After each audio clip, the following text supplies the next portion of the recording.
everybody. I am CJ. This is Disney Planning Guide, and we are doing this week's news live every Tuesday.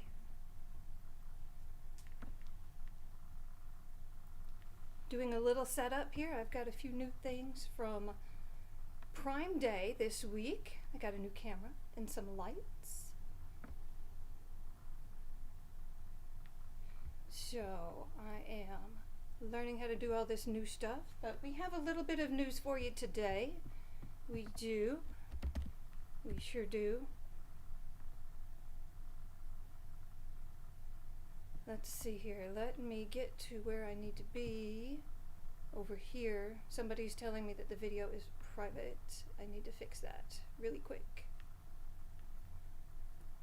So let me look at my video setup here really fast.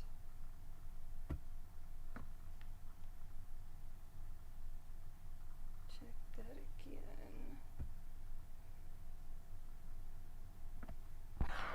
Okay.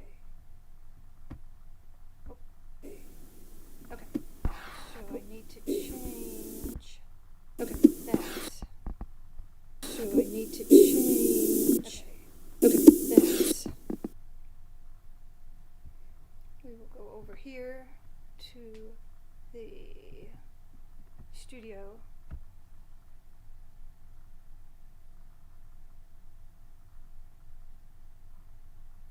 And fix that thing. Because right now it says that it's private, and that's no good. That is no good.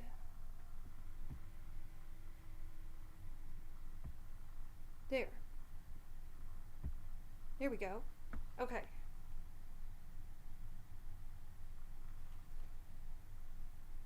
Now. There we go. All right. So, a lot of pumpkin action going on here.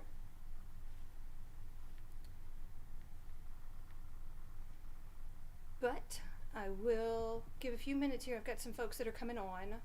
So since this is primarily a live stream, I will wait for everybody to get here.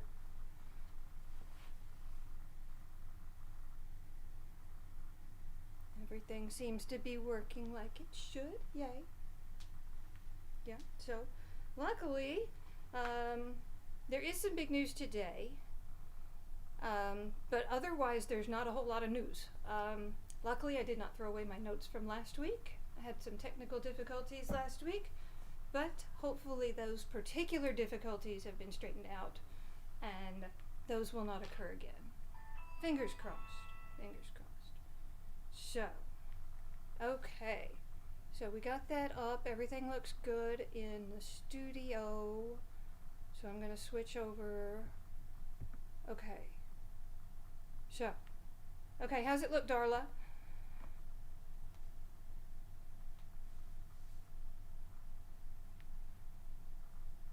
Look okay?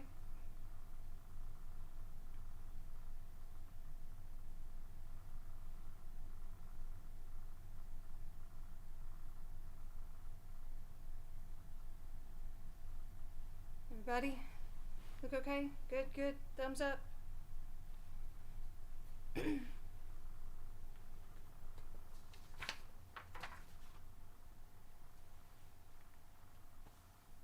Hi, Julia. Thank you, ma'am. Thank you so much. I need to make that live chat a little bit bigger. I don't know how to do that. I don't want to mess it up, so I'll wait and try to figure that out later. It's a little tiny strip over here. It's comments. It's very difficult to read. I'll just have to get closer. So, Julia, yay, thank you, ma'am. Let's check here. Get my mod Kimberly in here. And Darla, are you here? Yes. Hi, Darla. Thank you, ma'am. Yay, Julia. Okay, very good. Yeah, that was my fault. I had previously done some video. I had moved a couple of other videos to private because they did not they weren't relevant anymore, and so for some reason this one defaulted to private status. But I was able to fix it without having to start over, so that is a step in the right direction. Yay. Okay, so there's some news. We've got some news. It is all new, and it's fun to bring you guys along with me. It is. It's a learning process, and I am not embarrassed to share that with you guys. But I'm really excited. I took advantage of Prime Day. I wasn't frivolous, but I got, oh, Sherry, hang on, babe. Okay. Okay, hang on, Sherry. Whoops, that's not it. Thank you, Julia. Yes, just have Sherry click that link in there. Okay. Now my other mod, Kimberly. I don't know. She'll be in here in a minute.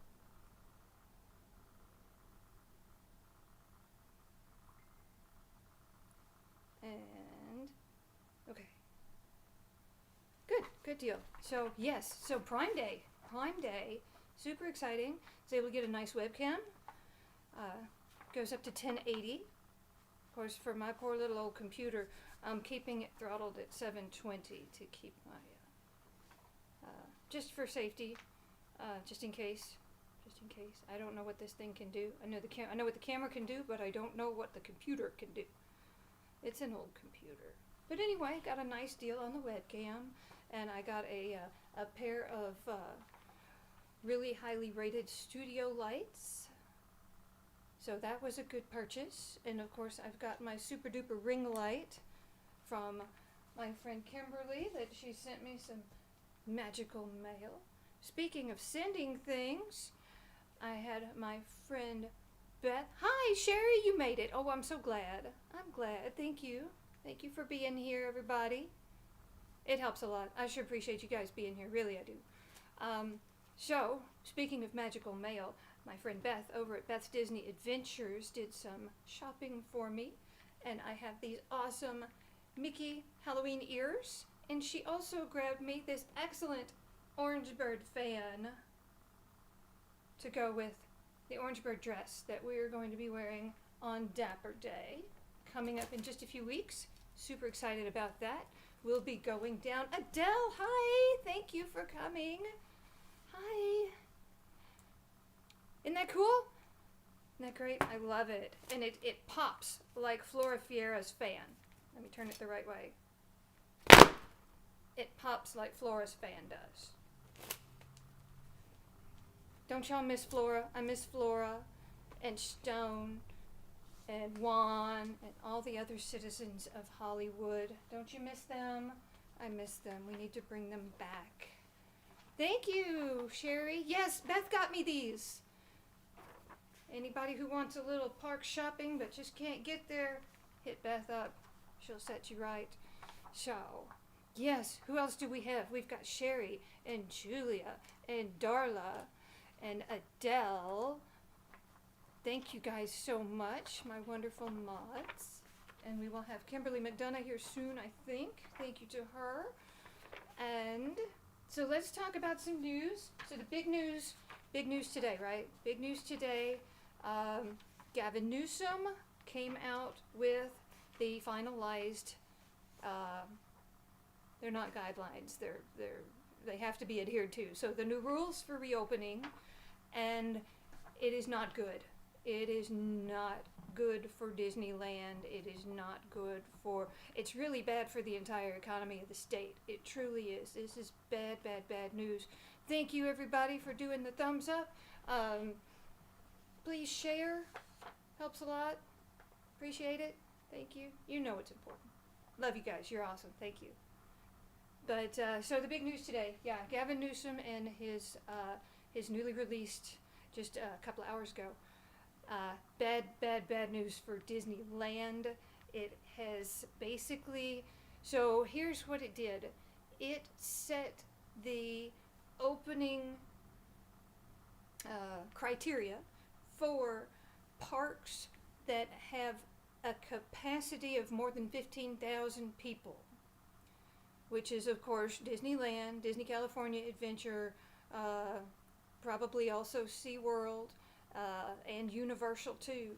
for sure, all those guys out there, any theme park that has a capacity of 15,000 or more, here are the guidelines. They cannot open until California reaches its yellow stage, and in the California system, yellow is the lowest stage.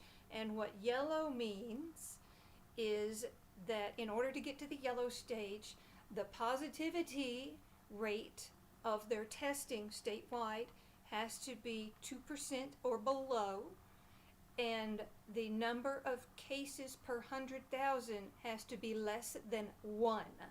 So they have to be less than 1 case per 100,000, so per capita, and then the positivity rate of testing has to be 2% or less. And only then will the theme parks that have a capacity of 15,000 people or greater be allowed to open. And even when they are allowed to open, that capacity will be constrained to 25% only. So, of course, this is going to cause a huge uproar. I wouldn't be surprised if I see legal action pretty soon on behalf of the larger theme parks against the state. I would not be surprised at all. And if they don't, I'd be asking why not, because it's so destructive to the economy. I was in a group earlier today just scrolling around looking for stuff, and I saw a post from a woman who lives in California, and she says, guys, I just want to let you know, I want to show y'all this. She said, and she took a picture. She had gotten a postcard, and she wrote a postcard to Governor Gavin Newsom from Disney World, dropped it in the mailbox on Main Street, and basically she wrote on the postcard, here's what she said. She said, Dear Governor Newsom, I'm a California resident, and I just wanted to let you know what a great time my family and I are having over at Walt Disney World in Florida. I wanted to inform you that we are spending lots and lots and lots of tourist dollars over here at Walt Disney World, and we're just having the best time, and we're going to tell all our friends, and I reckon they're probably going to be coming out to Florida too, spending a bunch of tourism dollars over here, and we are going to spread the word because we need our Disney fix, and we're going to get it one way or another. We're devoted to the original Disneyland, but you guys won't let them open, so we're going to go over there, and we're going to spend our money in Disney World. So, yeah, Adele, it's tough. It's going to be really tough, and I foresee more layoffs, to save the money, because, I mean, they can't just pick it up and move it. So the money has to be saved somewhere. They're not bringing in the money. The only thing that's open over there in Anaheim is their downtown Disney, the shopping district, So that is bringing in a little bit of revenue, but it's not enough to balance the California books. It will take a long time to recover, but they have to survive. I mean, there's so many the Disney parks around the world will be having to kick in their share. They'll be footing the bill. It's going to have to be spread out across all the parks. So we've got the parks division and then the studio division.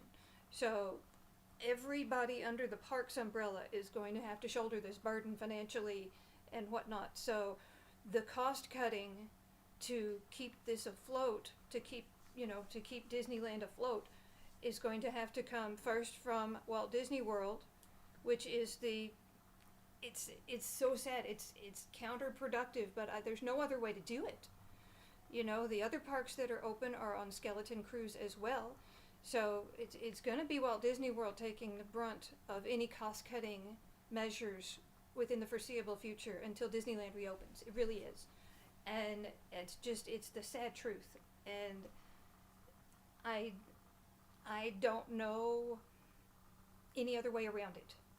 but we're just going to have to show our support and do the best that we can. And you know, there is a group called Ear for Each Other. It's a Facebook group, and it is a place where cast members, both current and recently formerized, recently laid off, recently separated cast members, go to share their side hustles. So like if there's a cast member who just got laid off, but they also make glitter tumblers, or they also make handmade picture frames, or I'm just making stuff up, but they have a side hustle, another business that they also do to make money, things that they make, things that they do, goods and services. That is where we can help them. We can help them by signing into that group and going and doing like all our, I have seen a lot of people post in that group, Ear for Each Other, Ear for Each Other. People will come on there and say, hey guys, I have a Christmas list. I want to do all my shopping for Christmas in this group. So here's what I need. I want this, and this. Hit me up in the comments. I want to spend my money with you guys, you cast members, the beating heart of the magic. We love you guys, want to support you. This is where I'm doing my Christmas shopping. I highly encourage everybody to go do that. At least, you know, we can all do a little bit, right? Yeah. So I highly recommend doing that. Ear for Each Other. There is another group that's the re-employment group about people finding jobs for each other in the cast member community. But Ear for Each Other is where we can do, we can directly financially shore up these cast members. And that's how we can help. But we can also go over to that re-employment group too.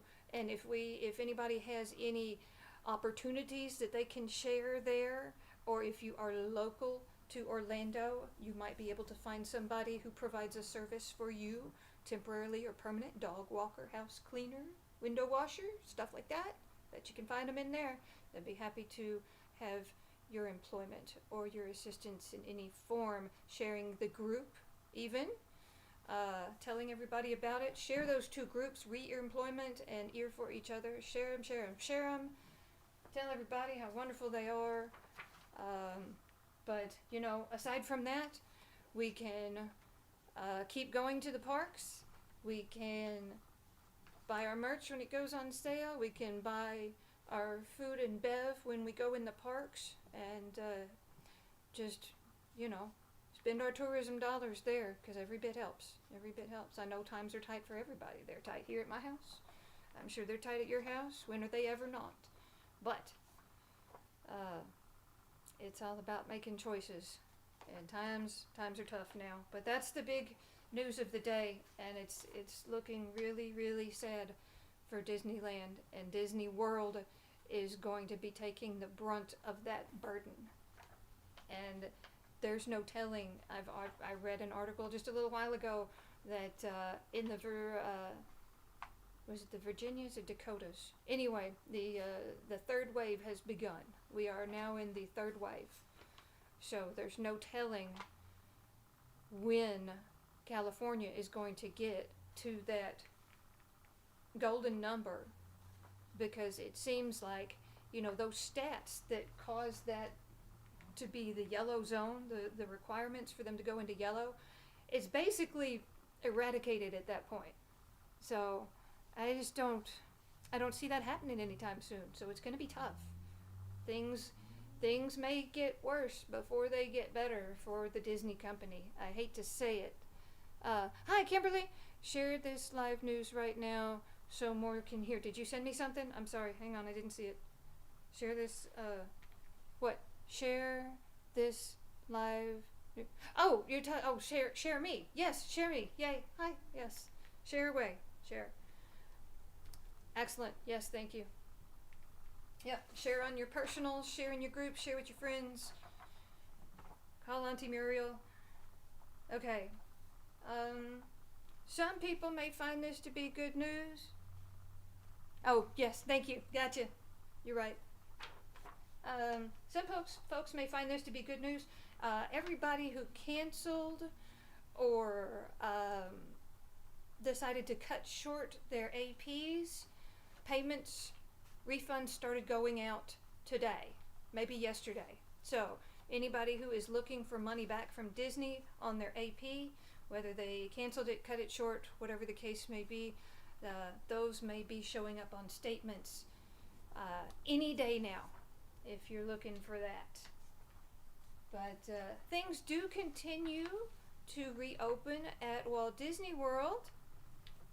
Coronado Springs, it reopened on Friday, along with some but not all of its restaurants and stores. So the Barcelona Lounge, the Dahlia Lounge, the Rick's Sports Bar and Grill, the Siestas Cantina, and Three Bridges all opened when Coronado Springs reopened on Friday. So that is a step in the super duper direction. Very happy about that. The table service restaurant Toledo Tapas Steak and Seafood and the El Mercado de Coronado Food Court are not reopened as of right now. So just plenty of other options there, no problem, plenty to eat. No announcement as to when those other two, the food court and the steakhouse, we don't know when they're going to reopen yet. So over at Yacht Club, the Ale and Compass will soon be added to the mobile order menu selection. It's not yet, but it will be soon. Soon. Any day now. Hours. We got some new hours, extended hours. Halloween night. Park hours at Magic Kingdom and Epcot have been extended. Magic Kingdom was 9 a.m. till 9 p.m. No, they were not. That's the new hours. Magic Kingdom is now open from 9 a.m. to 9 p.m. on Halloween, and Epcot will be open from 11 a.m. all the way to 10 p.m. on October 31st. Woo! Yay! So that's really good. That's good news. Longer hours, more hours for cast members, more hourly wages, more opportunities to spend our money at food and wine and buy merch at the Emporium. I like that. That's good news. I gotta check these in case somebody's sending me cutting edge news. Breaking news. People Mover is going to be out of commission through the end of the year. Sorry folks, that affects me too. That's bad news. But they're gonna work it. They're fixing it. It's something to do with the magnets. They're gonna fix it and it will be coming back. So we love our People Mover. It needs some TLC. We love it. Swan and Dolphin has switched its transportation services. They're no longer part of the Disney transportation system. They've now got Mears running shuttles for them.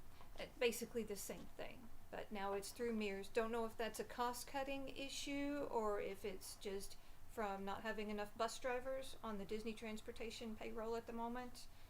Don't know. Of course, Swan and Dolphin is not a Disney property, but it's so ingrained. You know, sometimes it's easy to forget that they're not, but they're not, and so now they are using Mears shuttles, big yellow stripe on the side. Still perfectly good transportation. They're running about every 20 to 30 minutes, just like regular Disney transportation, so it shouldn't interfere with your trip at all. Not at all.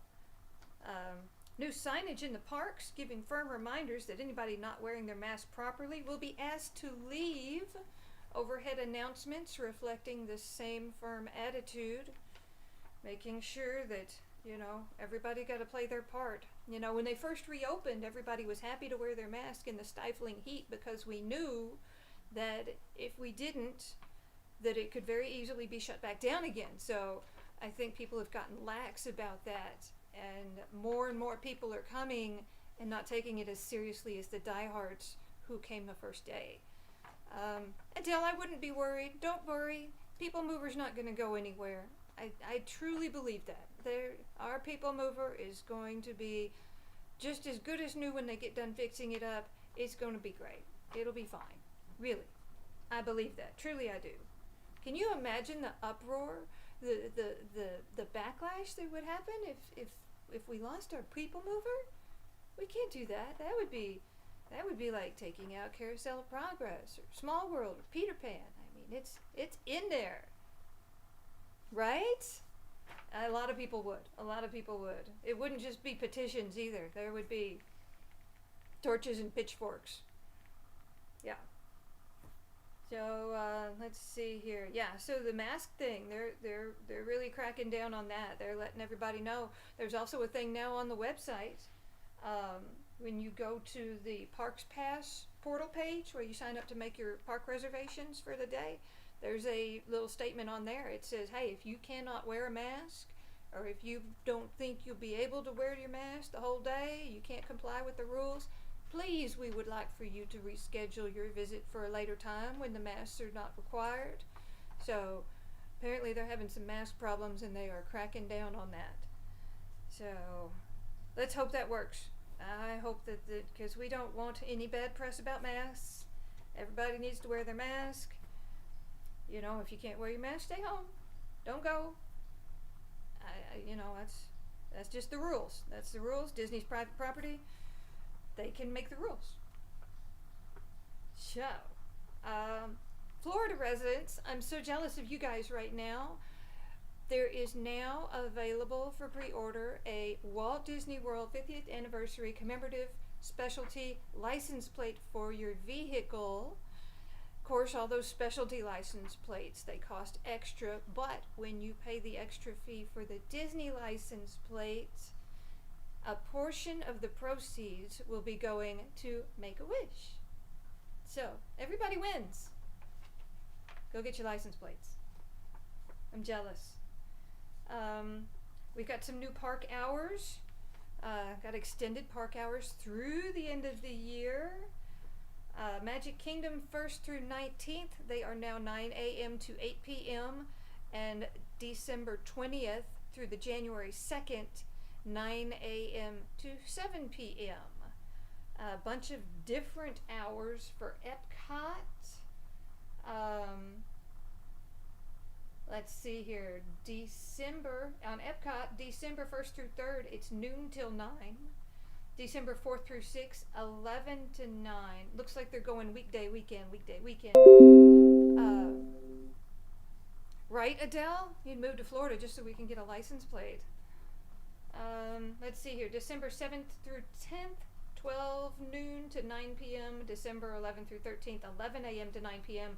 December 14th through 17th is noon to 9 p.m. December 18th and 19th, 11 a.m. to 9 p.m. and December 20th through January 2nd, noon to 8 p.m. Hollywood Studios is December 1st through January 2nd, all the way through 10 a.m. to 7 p.m. That's easy to remember.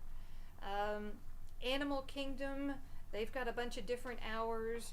It goes back and forth between opening at 9 a.m. or 8 a.m. and closing at either 5 or 6 p.m. I think this too is done weekends and weekdays. So just back and forth. Hopefully they'll have the longer hours on the weekends and the shorter hours on the weekdays. The parks will not be staying open late for New Year's Eve. They're going to shut it down regular. They don't want those big crowds. You know, the crowds are bad. So no super duper mega ultra fireworks and partying for New Year's Eve at Disney in the parks this year. Now, I don't know about Disney Springs. Surely people are going to want to go somewhere, but I don't know. I don't have any news as to what the operation hours are going to be for Disney Springs on New Year's Eve. I don't know yet. Stay tuned. So, yeah. Okay, got those. There's a new seating setup on the buses. You know, there's been lots of backup on the buses because of the way they've got everything spaced out with the dividers and stuff. So really, up until now, the maximum you could fit on those big buses was about 20 people, the way things were divided out. We will be there on New Year's Eve, hoping to find something fun but safe. Oh, Julia, I'm sure you're going to have fun. It's Disney World. I mean, I'll keep an ear out. I'll keep an ear out special for you. But it's going to be great. New Year's Eve at Disney, who wouldn't want to do it? And, now would be a great time to do it because the crowds are still going to be lower than usual, even though you don't get the iconic super duper 360 ultra fireworks and stuff. But I think it'll still be great. Yeah. So the Disney buses, there's been lots of trouble, especially for rope drop people waiting at the bus stop. And, usually those buses are built to hold 60, 65 people, something like that. But they're divided off, and you've got the reduced capacity, so they max out at 20 right now. Well, some new buses have been showing up where they were divided. I'll back up and say that the buses were divided into about 6 different seating areas. And so your party had to stay within that seating area. Well, now it has a new arrangement to where there are 10 different seating areas of different numbers of seats. So like the back row of the bus is a zone unto itself, and the middle seat is empty, but the other ones are full. And there's some other ones. Let's see here. Let me find.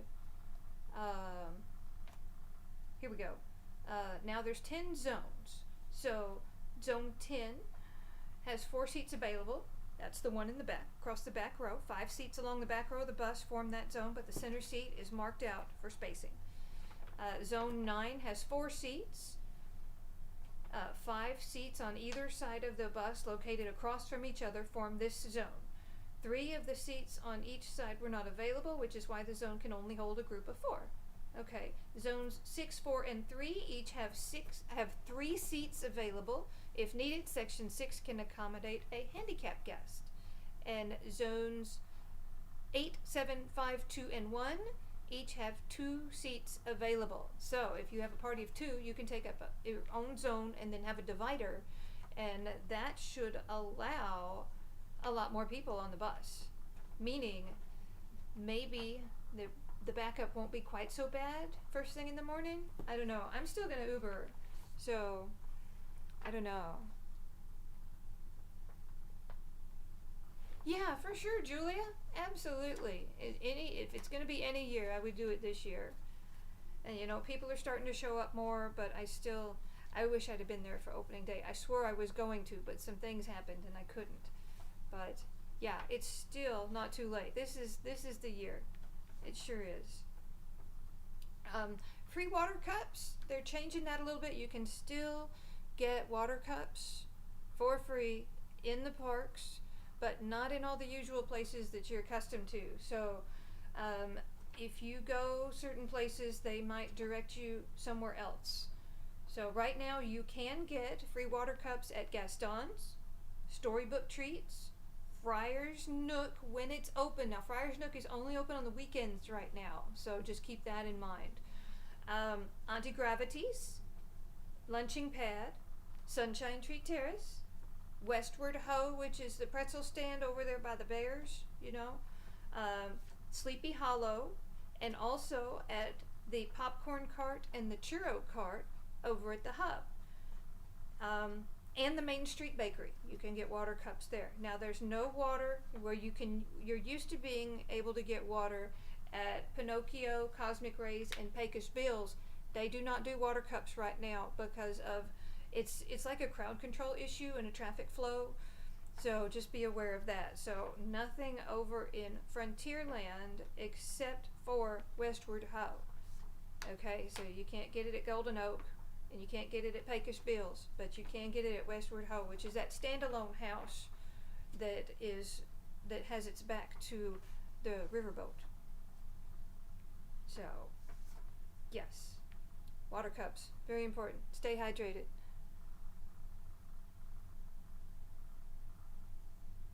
Oh, Kimberly, where did you go for New Year's Eve? Did you go to one particular place, or did you go just circulate around and go to a bunch of different places? Just walking around? Yeah. I'm looking forward to walking around Disney Springs on the 12th. That'll be my Disney Springs walking around day. Looking forward to checking out the tree trail and all the other stuff. Oh yeah, because it's right there. It's not far. Cool. I didn't even think about that. That's really smart. That's a great tactic. So I called Disney today. I called the pass holder hotline because I needed some help. I had already made my 3 floating park pass reservations for the first little bit of time of my November trip before Beth and Amy arrive on the 16th. I'm getting there a few days early. And I made my floating parks pass reservations, and then I decided I wanted to change them because I heard about the pass holder pop-up shop. That is now currently in Epcot at the Germany Pavilion.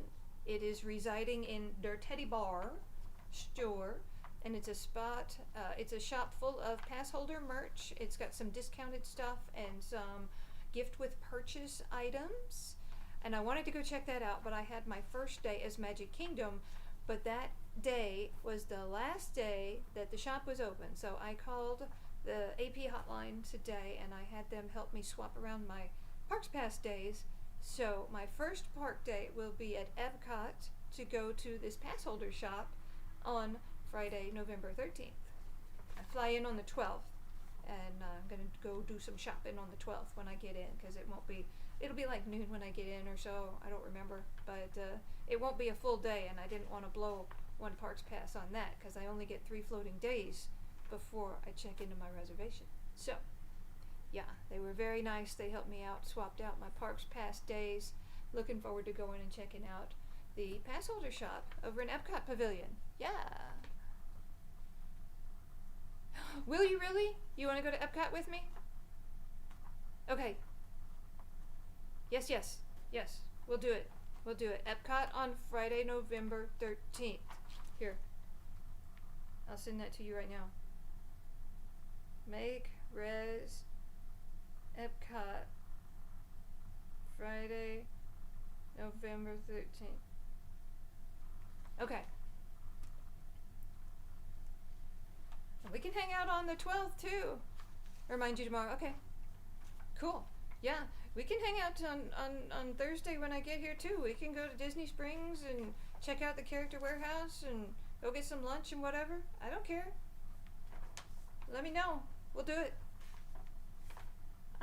Okay. Memory Maker. Got a little change to Memory Maker right now for people who do not have annual passes. People that are going between now and November 30th. Memory Maker is an extra good deal. So if you buy Memory Maker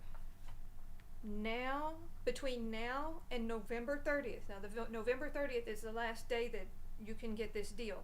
But if you buy it between now and November 30th, it isn't just good for the one trip.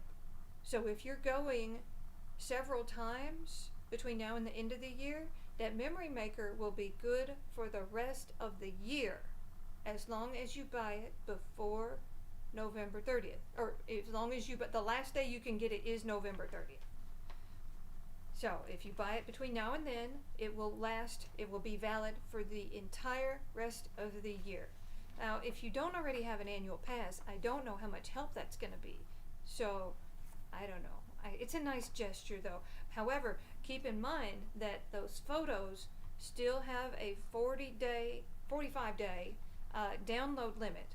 So you have to keep up with it. So, like, if you go now and then you say you want to just wait and download them all, January the 2nd after you're all done, you can't do that. You have to keep up with it because those pictures will roll off of your account and you will not be able to download them on day 46 after they were taken. So just keep that in mind. But that's good. I think that it should be that. I think it could be an add-on. It shouldn't be that much for just one trip. It's a great deal, and I wouldn't be without Memory Maker even if I didn't have an annual pass. But I think if people would buy it and they allowed it to be for a whole calendar year, for a whole 365 days from date of purchase, it would be valid. I think that would be a huge selling point. I think that would make it. I think a lot more people would buy it if it was good for multiple trips. Really do. That's just the vibe I get when I see people asking about it in groups. And I like the fact that they have switched to offering just one day. That's really good. Some people only go one day. You know, they're down with their spouse for a conference or whatever, and they only get one part day, but they don't want to spend $160 or $169 or whatever it is, or $200 if it's short notice. So yeah, Memory Maker. I'm not saying it's not worth it. It's totally worth it. But people on budget, things are hard, times are tight, all that sort of stuff. Speaking of Disney Springs, the Void virtual reality experience is no more. No more. They took the sign down the other day, and it had been closed for a while. It is not coming back, the Void.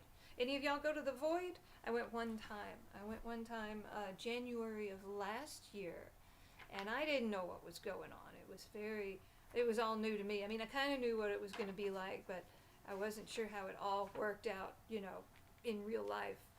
I knew what it was supposed to do, but it was disorienting. Putting on all that stuff and then having the visor, and you could see you didn't bump into the walls or anything, but it kind of made me dizzy.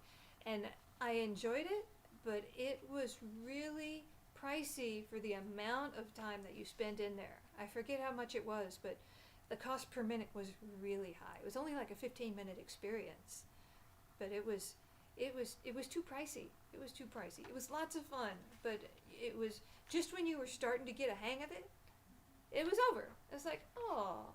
So yeah, no more Void. So sorry. Let's see. People Mover, Void, Memory Maker, Friendship Boats. Friendship Boats were spotted being tested the other day. No news yet on when they will be back into actual operation, but it's always good to see something being tested. That's a good sign. Make sure you've smashed the thumbs up. Thank you. Yes, Darla. Thank you very much, ma'am. Appreciate that. So, Friendship Boats. Yeah, they were over at Crescent Lake. So, running between Hollywood and Boardwalk at Swan and Dolphin and all that, making the regular run. So, hopefully we will be seeing Friendship Boats again soon, running from Epcot to Hollywood. That would be nice. Of course, we've got the Skyliner. Skyliner's been a bit backed up too lately, but we'll make it work. We will. Gideon's Bakehouse opening relatively soon in Disney Springs. They have put up a now hiring something somewhere. They're requesting applications. So no opening date for them right now, but again, soon. Fingers crossed. They're the ones that make that giant, super chunky Mondo chocolate chip thing. It's like almost all chocolate chips. Yummy. Yummy, yummy, yummy. Okay. Kimberly, here's your deal. Bette Midler has announced a virtual Halloween streaming event to benefit the New York Restoration Project. Called In Search of the Sanderson Sisters, it will feature your 3 favorite dead witches in a family-friendly event for the bargain price of $10. Now, this goes for the New York Restoration Project, which is a foundation created and owned by Bette Midler.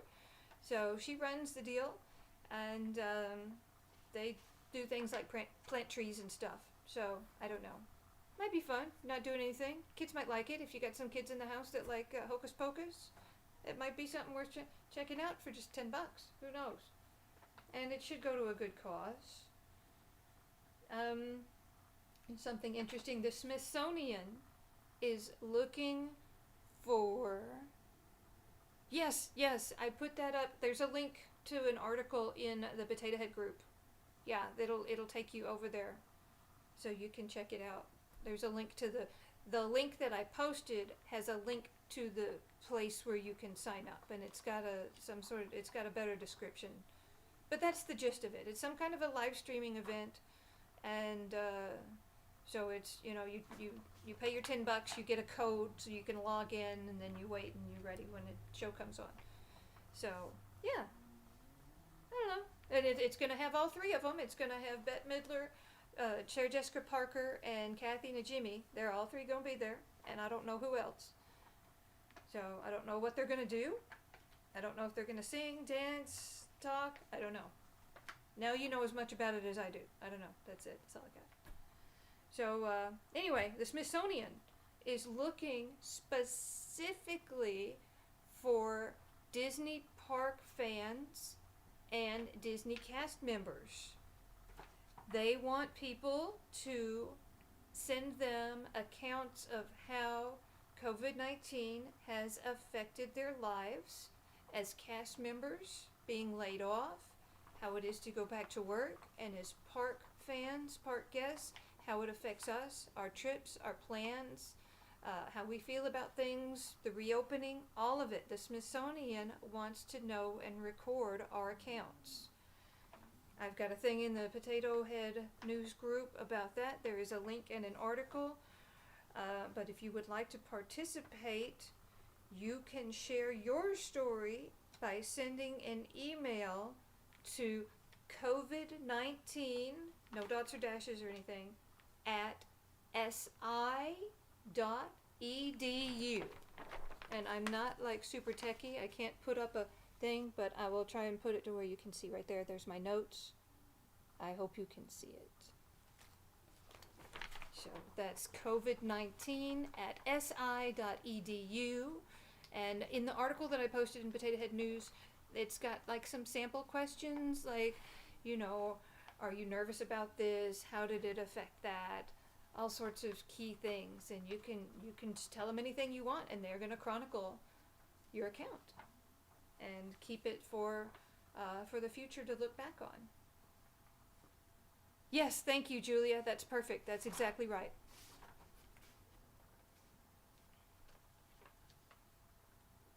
Oh, is it, Kimberly? Awesome. Okay, cool. Okay, so that is the news from this past week, and I've still got news from last week that I didn't do. Now, you guys, y'all, everybody here knows I've got some medical stuff. I just want to stop for a minute and say this. I've got a procedure this coming Monday, and it's something that I've had done before. And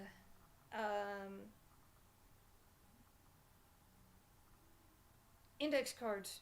I've thought about that. I have thought about that. I don't know. Yeah, I might need to, but I have some other ideas that's going to prevent the looking down. Got some cool ideas coming up. I just need to learn how to do all of this a little bit better and not accidentally do things like I did a few minutes ago that had me all in a tizzy at the last minute. But so anyway, I'm going to have a procedure on Monday. I've had this done before, and it really took the wind out of my sails for several days. So I want to let you guys know ahead of time, because you know the show is on Tuesday, but I'm going to have this thing done on Monday. So I cannot guarantee what kind of shape I'm going to be in next Tuesday evening. So hopefully I'll be good, but it's a distinct possibility that I will not be able to do the show next week. So just throwing that out there. So I will hang out with you guys. We'll do last week's news, because I didn't throw that away, thinking that maybe there wouldn't be a whole lot of news this week, and there isn't. There really isn't, you know, aside from the California mess, which I have a working title of the Disneyland, what did I call it earlier? The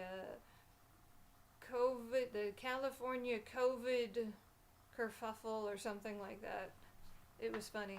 I've forgotten what I called it now. I'll have to do makeup shows. It might be that I do it later in the week. I might do that, you know, once in a while. I want to have like I want to establish a schedule though every Tuesday so that you guys can count on me. But with this thing, I can't always do what I want to do. But anyway, we've got there's been we'll go back. We'll do some from last week's news.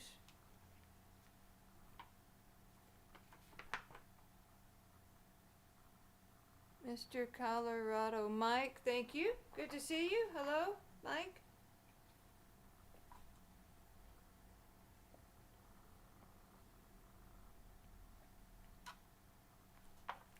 Pardon me. So last week we had some news. Live entertainment had returned to Disney Springs. Yay. You know, that's a big part of going in the evening times, is going and seeing the performers out and about, you know, the wandering performers as well as the people doing the shows on the stage. Well, that hadn't been, you know, they'd shut that down for, you know, crowd control and whatnot, social distancing. Well, that has changed, and we will now have live entertainment both out and about, and also on Marketplace Stage, which y'all know is over by the boathouse. So that is another step in the right direction. Yay. Chefs de France has reopened over in France Pavilion in Epcot. They have reopened. Yay. It's a limited menu, and they also have a price fix option. So, chefs, yay.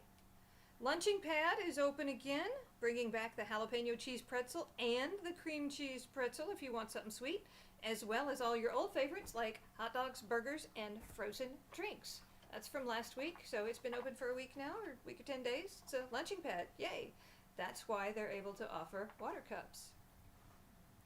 Over at Ghirardelli's at Disney Springs, there is a new Chocoholic Dream Come True. Well, it's not new anymore, it's over a week old, but hey, you know. The Midnight Reverie Sundae is made with dark chocolate hot fudge, dark chocolate chips, and topped with a Ghirardelli Intense Dark Chocolate Square.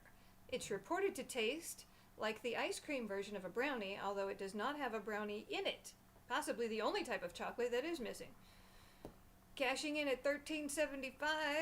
Please use the buddy system for the sake of your wallet as well as your pancreas.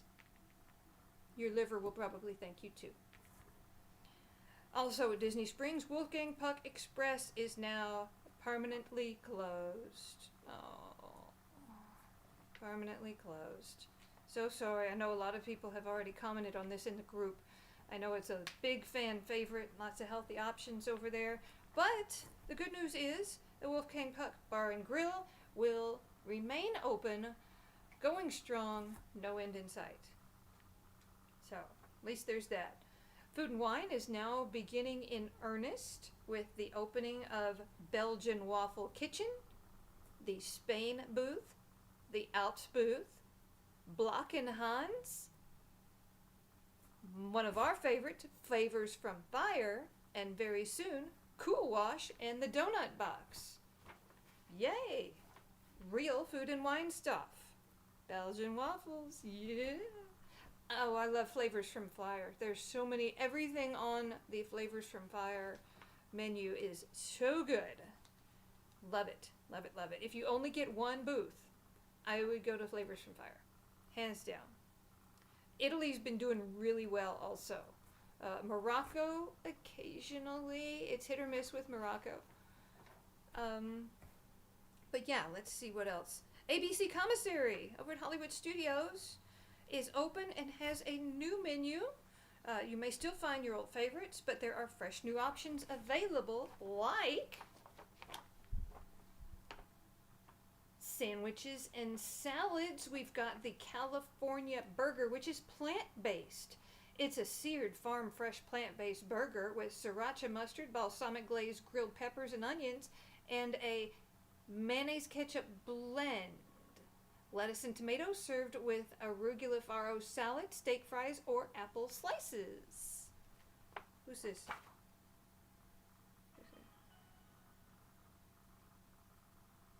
What? What link? Hang on. Try to get my sister in here. Hang on 1 second. Where is go over here. Okay. I'm going to invite somebody in here real quick. Hang on. Bear with me, please. Stand by. Real quick. Share, copy, link copied.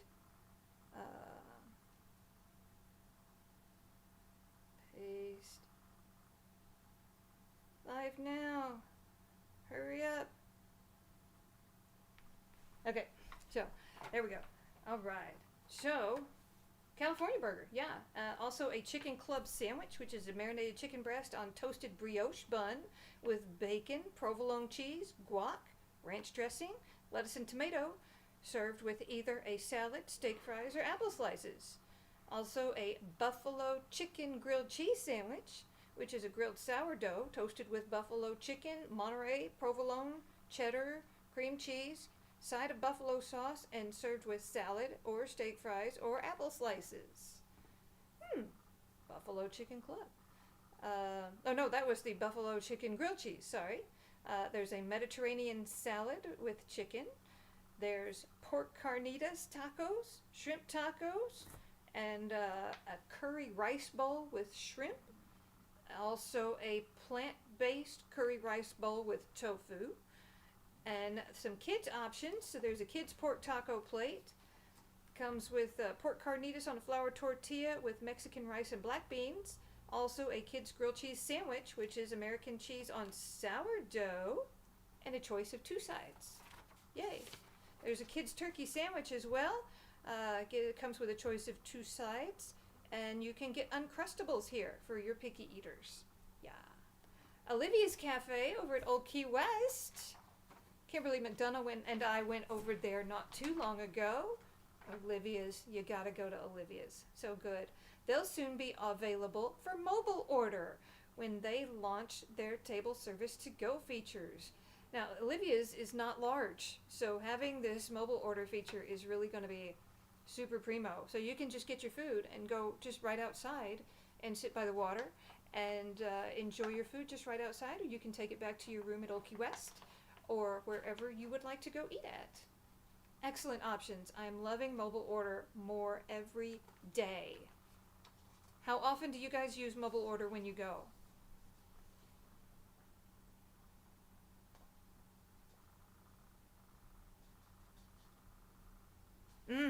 Yes, so good.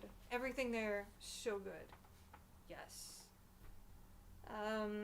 So, that's going to be great because, you know, there's not a lot of room. And you can, ADRs are tough to get for Olivia's a lot of the time. So now you can just do mobile order. Currently, the only resort restaurants offering table service to go are Sanaa with their bread service, Kona, and The Wave. But keep an eye out. I'm going to be telling you all about new restaurants coming to mobile order as soon as they come out. Or the Tuesday after. Most likely, Tuesday after. Winter Summerland, mini golf. Yay! Winter Summerland will reopen on November 6th. Features 2 complete 18-hole mini golf courses, one being winter themed and one being summer themed. The Fantasia Gardens course will be closing on November 5th and will reopen on January 31st. So we're going to switch. Fantasia Gardens is open right now. So on November 6th, we're going to switch over to Winter Summerland. Fantasia Gardens is going to close down. Everybody go to Winter Summerland. Lots of fun.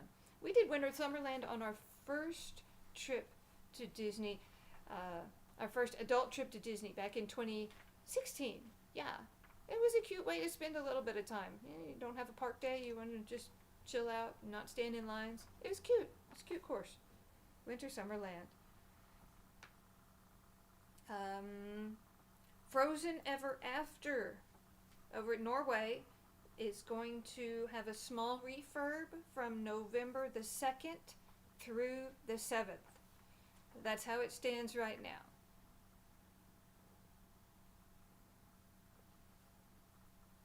I love mobile order. I tell you what though, there's another thing I want to bring up. That mobile order, and I posted that in the group earlier today, is that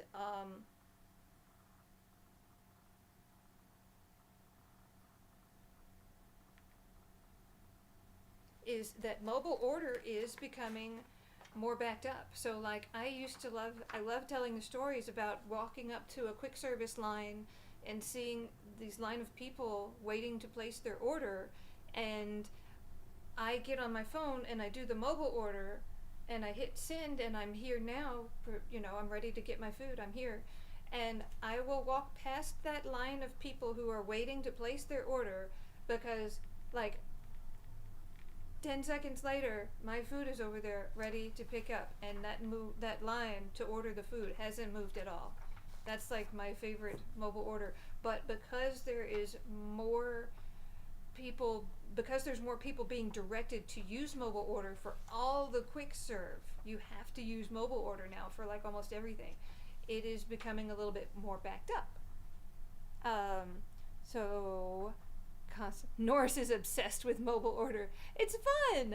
It's really fun. Oh, thanks, Julia. Okay, see you later.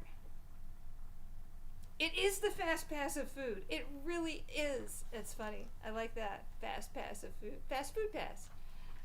So yeah, but it's becoming a little bit more backed up. So you have to do a little bit of planning. So like if you want to eat a Cosmic Rays, and you just got out of Peter Pan and you want Cosmic Rays, but you want to go do teacups. So go ahead and place your order as you're walking to teacups, and say, when you get done with teacups, go ahead and say, I'm here. And then by the time that you get to Cosmic Rays, your food should be ready. So you just need to do a little bit more planning ahead. So that's all. But there's an article in the Potato Head group about that. But yeah, love it. Love using mobile order. There is a new boat launch for Magic Kingdom currently under construction. It's going to be a resort launch, and it's right over by the monorail station. They're putting it's making good progress. They're adding palm trees, and they're putting the canvas up on the shade frames. So that's coming along nicely. So we know that the return of water taxis and resort launches, it's gonna happen. We just don't know when exactly. So looking forward to that. Love the water taxis. Great option for transport, especially back and forth to Magic Kingdom. So nice and relaxing to take a boat ride and just be out there on the water. Take some nice pictures that way. Love those. Tron is currently moving along really quickly. Tron construction. However, there is as I understand it, a material backlog of some sort. There's some sort of construction parts that they need that is not moving quickly. So they're going to, in the not too distant future, they're going to pause Tron for a while. So everybody's going to be really disappointed. I love watching the Tron updates. I like seeing the new pieces come in and the way they fit in with the old pieces. So much fun to watch the progress week after week. But very soon, although it's going strong right now, Tron will be put on hold shortly until they can get the parts.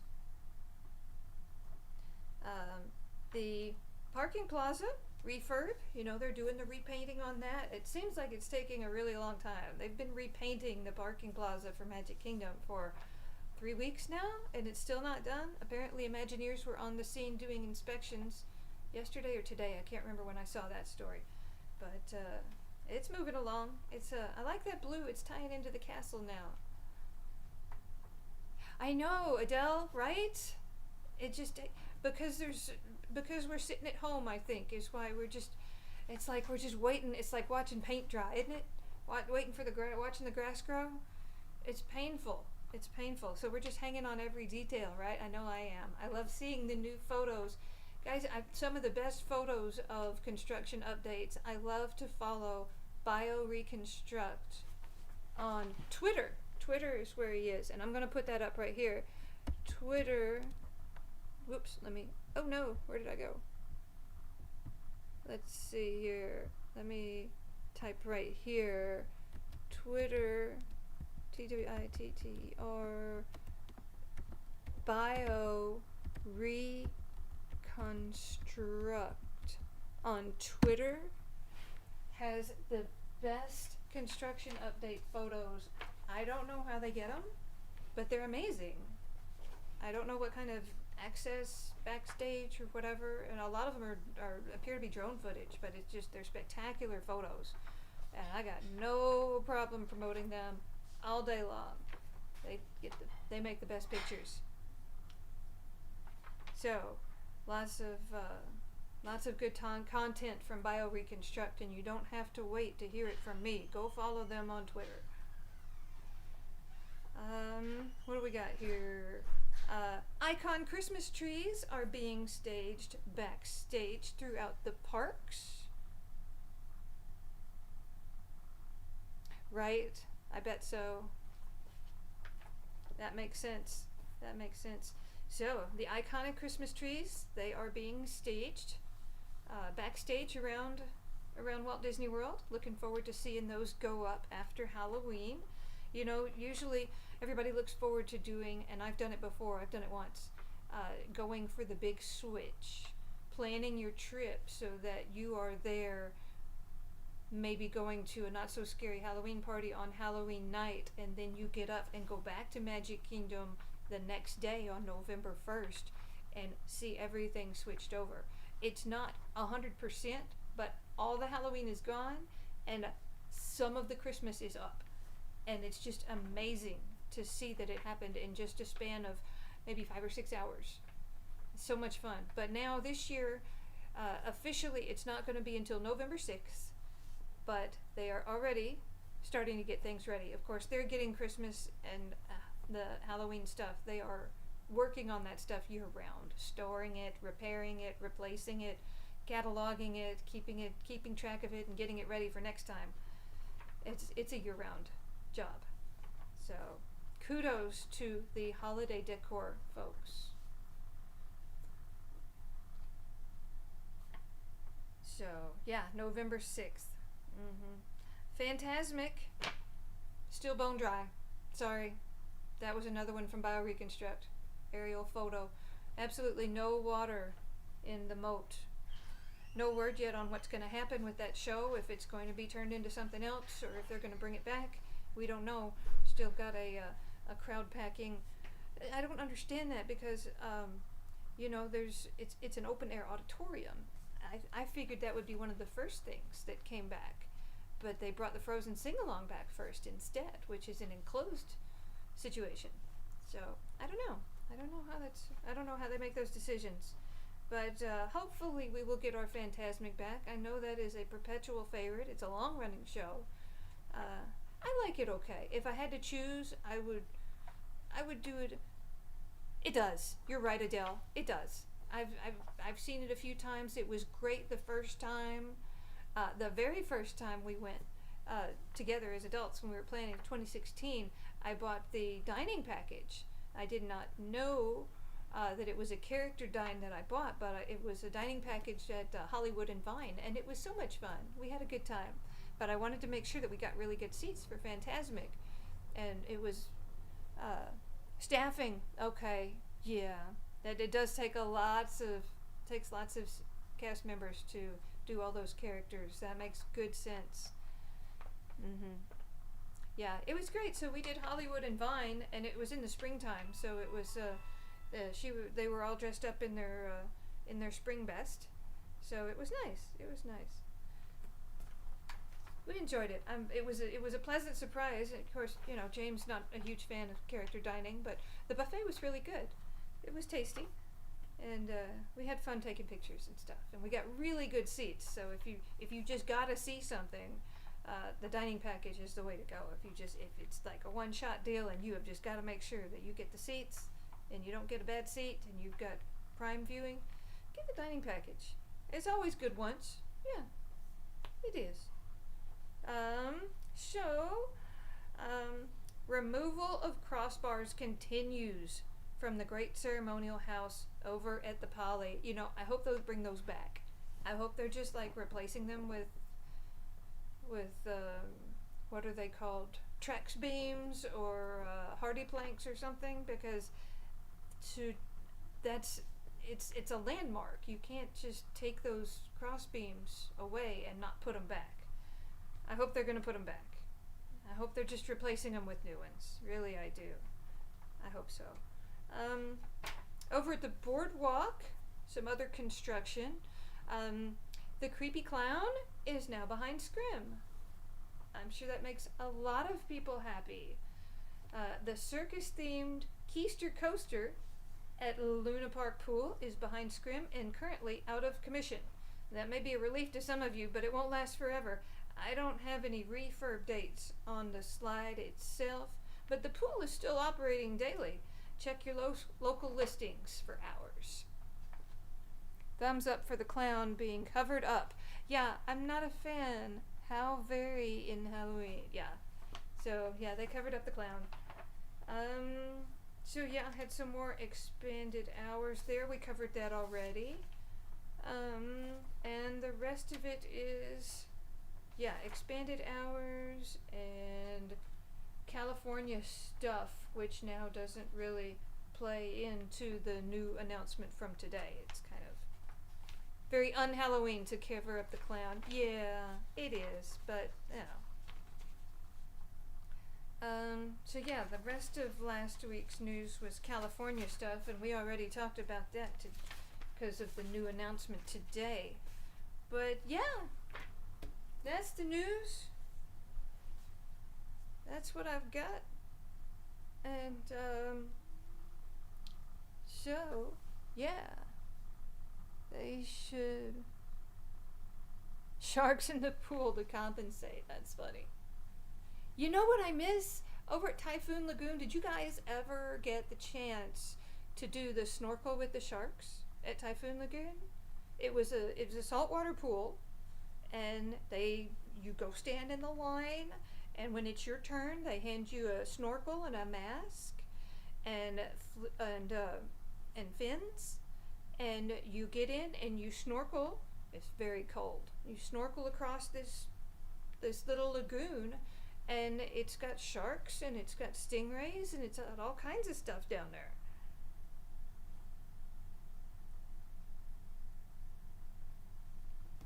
So, but then they took that out shortly after our trip in 2016. They took that out, and it became the big family tube thing. I forget the name of it, but they took it out, and then I don't know what they did with the sharks. I don't know where they went. They probably went over to the living seas, I bet.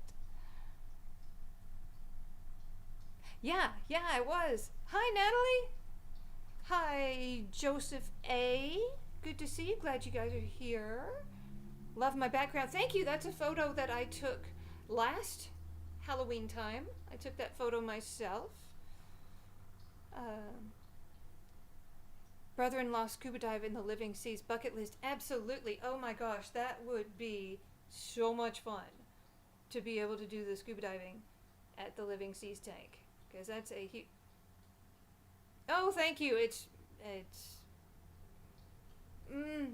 if you say so. I appreciate it. Thank you. Thank you. I'm not a fan of my own photo taking skills, but I'm glad you like it. Thank you. I'm working on my photo skills. I'm going to be doing lots of photo and video on my next trip, which, you know, guys, when I go down in November, it's going to be my last trip for a really long time. A really long time. So, no, the first few days that I'm there, I'm going to be focused on getting lots of photos and video. And I'm going to be doing some live streams too. Look forward to doing that. So you guys stay tuned. Be sure and subscribe and hit that notification bell. And that way you will get notified anytime something new comes up. Thank you, Miss Sherry. Thank you, Miss Sherry. I tell you what, I'm really enjoying. I got I'm really enjoying this new camera that I got for Prime Day, and I'm enjoying this pair of studio lights that I got also on Prime Day. And I tell you what, y'all, I don't think for a second that I don't have that ring light that Kimberly McDonough sent me, because I do. It's right here, and it is priceless. I love it. It is absolutely essential to this whole setup. You wouldn't believe how much light it takes to do this. It really takes a lot, especially to make this look good. If you don't have, like, you have to light, and it's not just straight on light. You gotta light everything. You have to light everything really evenly. Professional, oh, thank you, Adele. Watching lots of YouTube videos about how to do stuff. I tell you what, you can learn how to do anything on YouTube.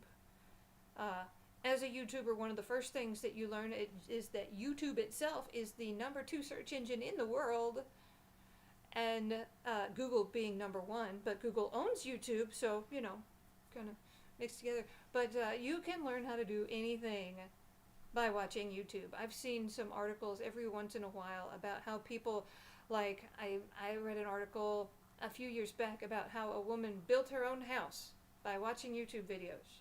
She became a contractor after that. She enjoyed it so much that she became a contractor on the side after that. Building homes. Learn how to do it watching YouTube. Learn everything. Learn the plumbing, learn the electricity, learn the carpentry, the concrete, the whole, everything. Learned it all watching YouTube videos. Sheetrock, roofing, design theory, the whole thing.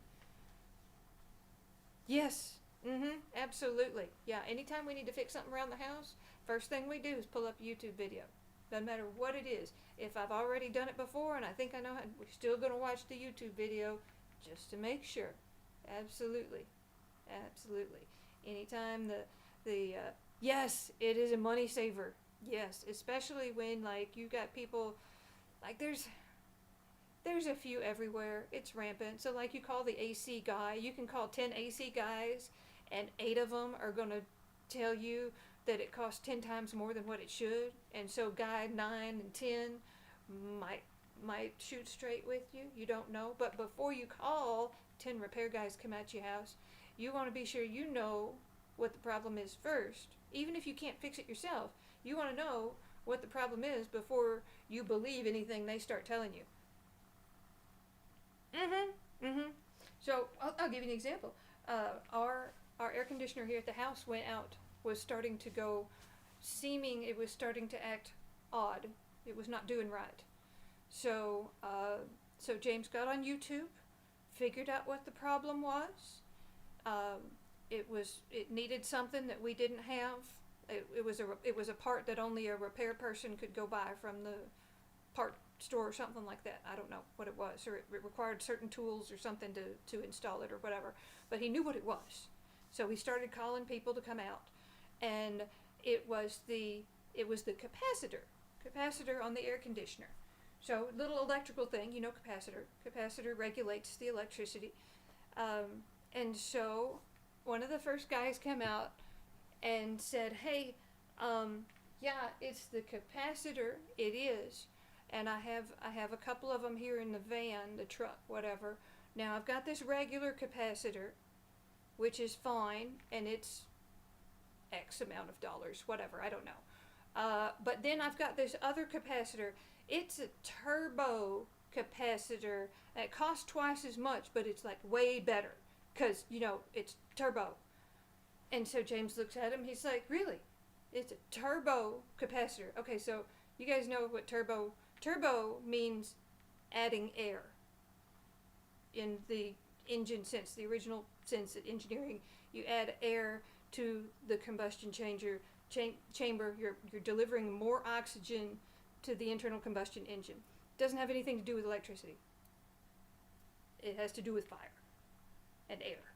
So this guy is trying to sell a turbo, meaning more air, capacitor, meaning electricity regulator, to my husband, who already knows what the problem is. So you can imagine that he was evacuated from our premises very quickly. However, it was entertaining to hear James relate the story to me. Yes. Now, my husband had this guy's number from the get-go. So the guy wanted to sell us a turbo capacitor, which cost twice as much as a regular run-of-the-mill factory OEM capacitor. Yeah. So, but the turbo one was like way better. So he's like, "Well, how is it better?" And the guy's like, "Well, it's turbo. Yeah, it's turbo." Oh yeah, for the Venturi effect. Allow more, yeah, more airflow. Yeah. Mm-hmm. Bernoulli, Venturi.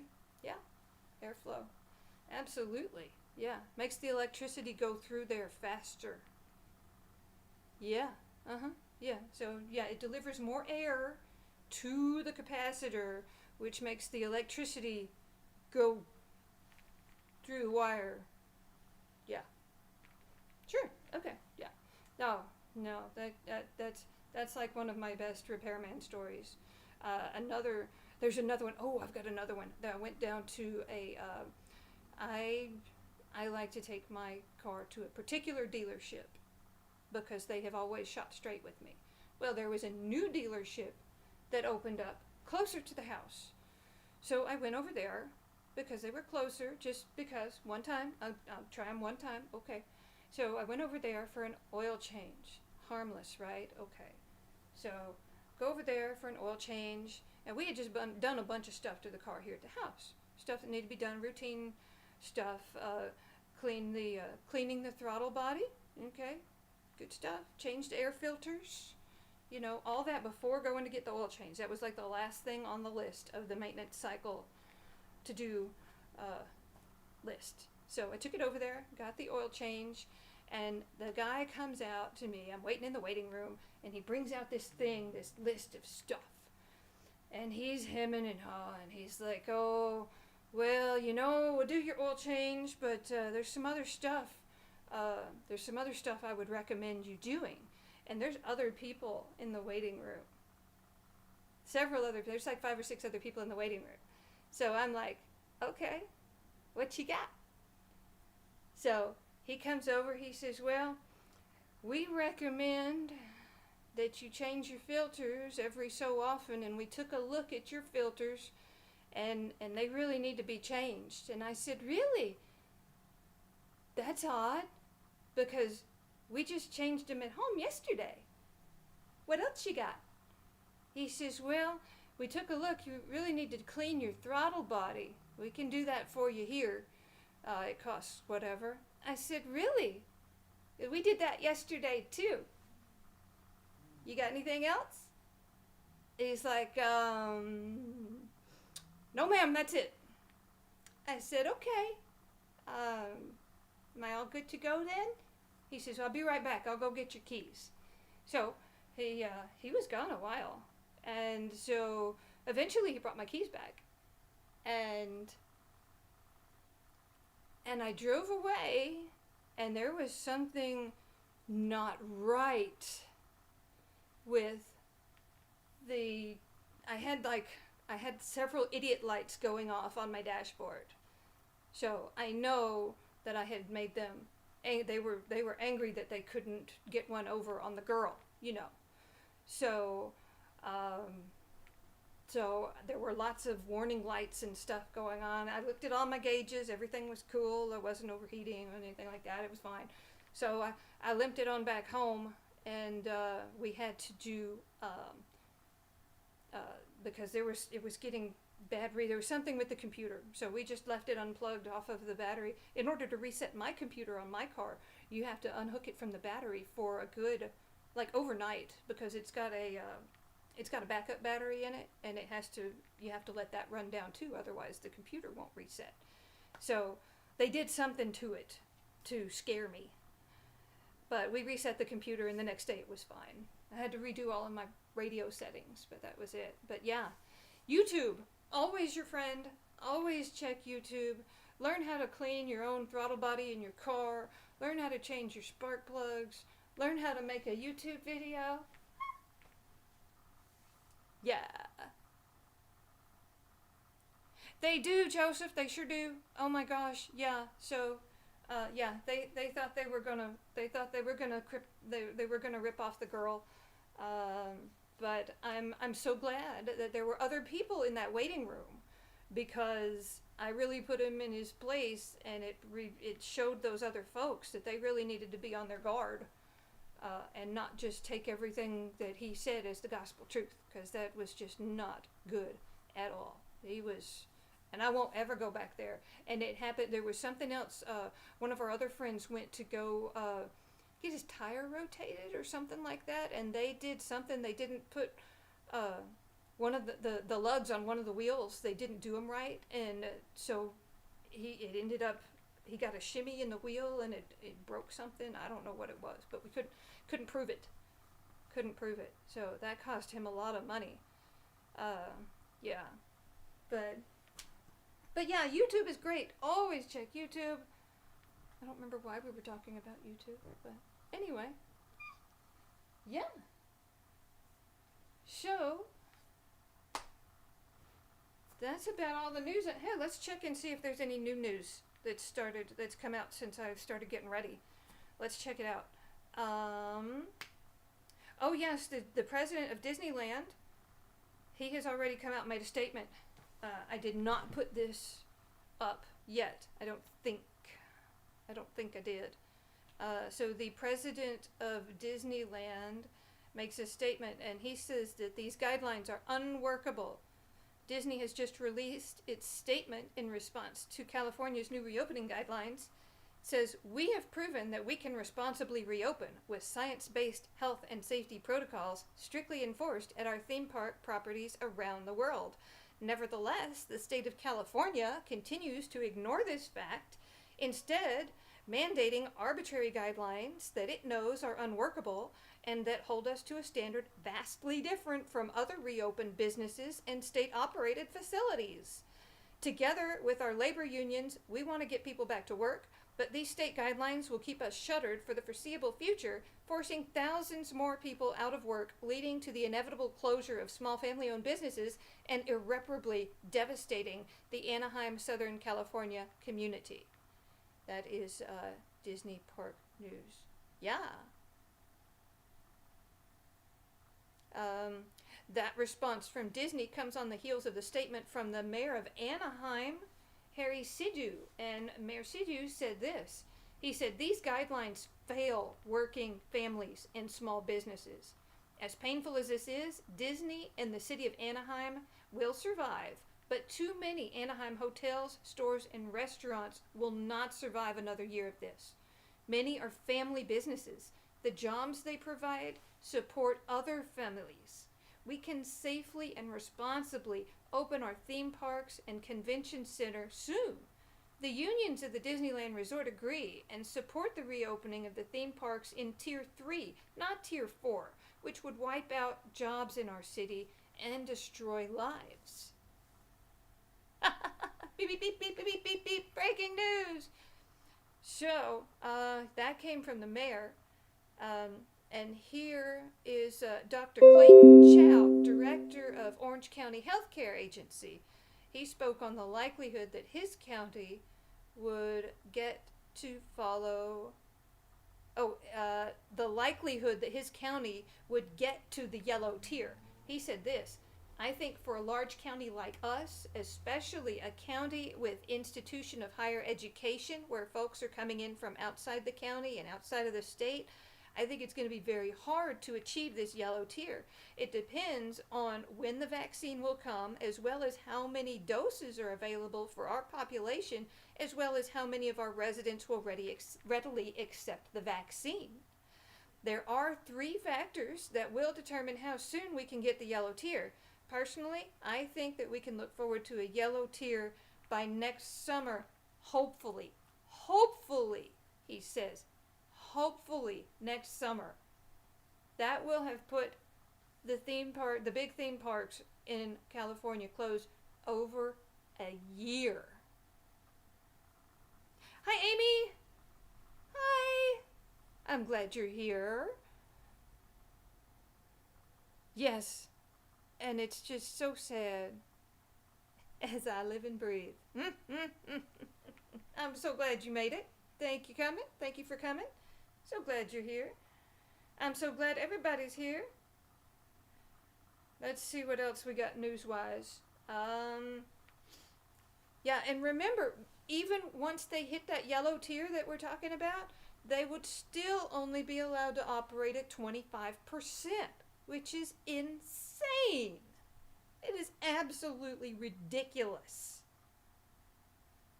Absolutely ridiculous. Closed for over a year. Absolutely unworkable is right. It's horrible. This is uh, California parks say Newsom's plan is unfair and unreasonable.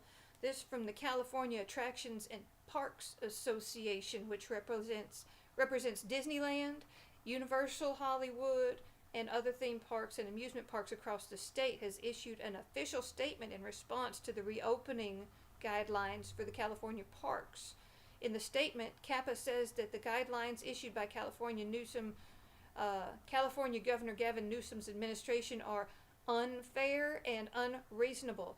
These sentiments were shared by Anaheim Mayor Harry Sidhu, who said that the guidelines fail working families and small businesses, as well as Disneyland Resort President Ken Potrock, who called the guidelines unworkable and arbitrary. According to today's update from California Health and Human Services Secretary Dr. Mark Galley, large theme parks like Disneyland, Disney California Adventure, and Universal Hollywood cannot open until Tier 4, the yellow tier, because they are deemed higher risk. For context, Disneyland Resort is located in Orange County, while Universal Hollywood is located in Los Angeles County. But it has been predicted that because of this, Disney and Universal theme parks in California likely cannot reopen until next year. Even when they reopen, the guidelines will be quite strict.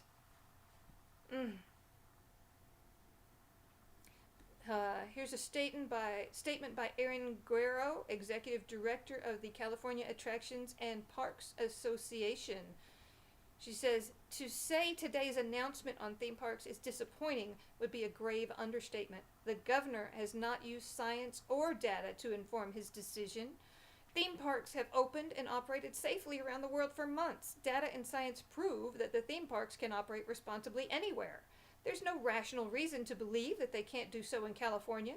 No one cares more about park employees and guest safety than the parks themselves. Let me be unequivocal. The guidance issued by Newsom administration will keep the theme parks shuttered for the foreseeable future. By forcing amusement parks to stay closed until their home county reaches this tier 4, the governor has issued a keep theme parks closed indefinitely plan, which will devastate California's major theme park industry.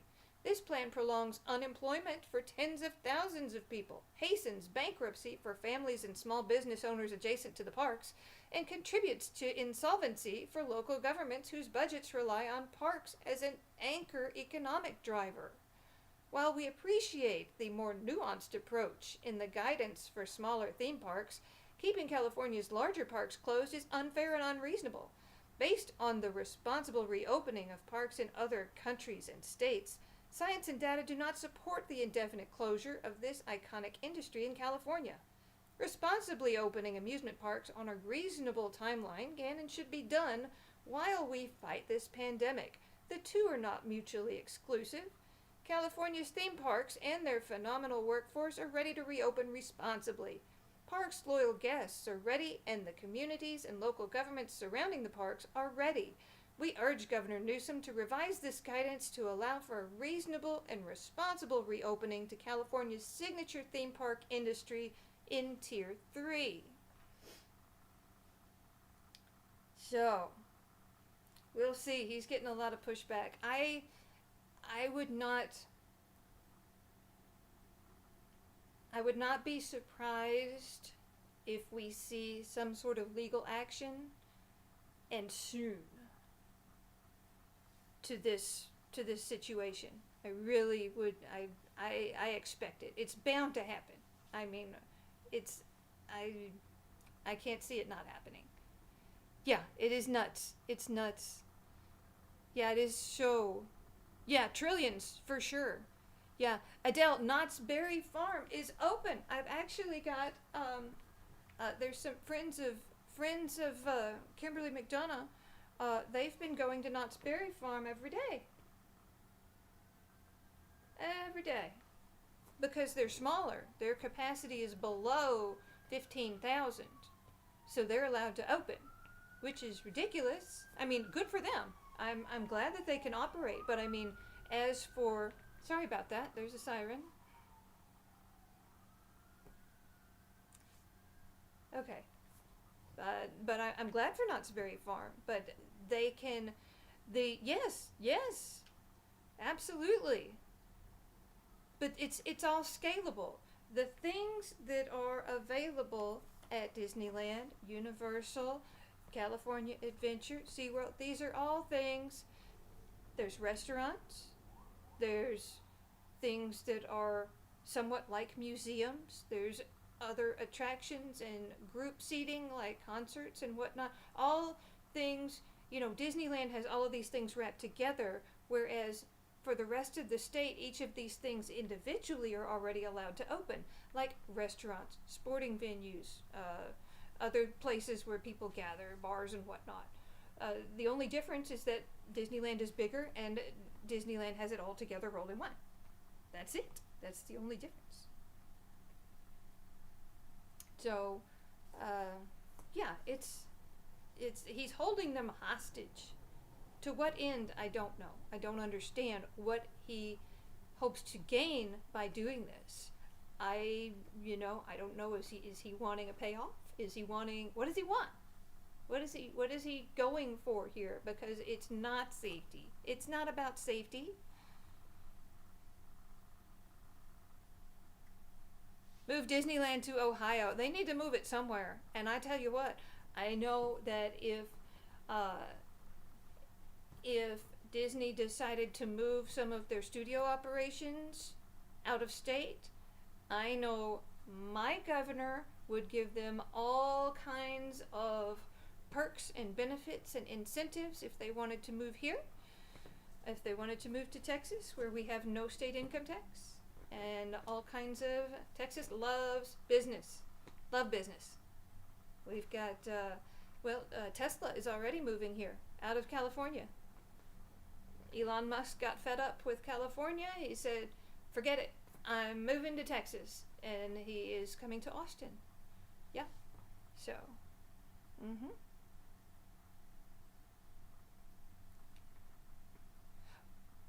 What's a first come, first serve? I missed something. Joseph, what is first come, first serve?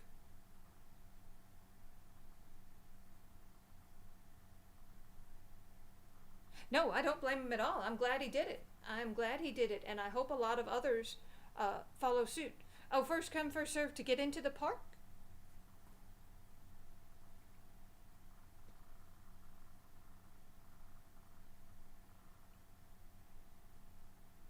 Oh, yes, I imagine so. Well, in Walt Disney World, we have what's the Parks Pass reservation system, where you have to go online and reserve a spot. But I don't know how they're doing it in Knott's Berry Farm. Kimberly McDonough, do you know how it is in Knott's Berry Farm? Do they have a Parks Pass reservation system type setup, or is it just walk up? I don't know, but we can look it up. Hang on, let's see. Knott's Berry Farm. Oops, can't spell.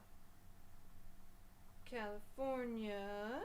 There it is, at Buena Park. There we go.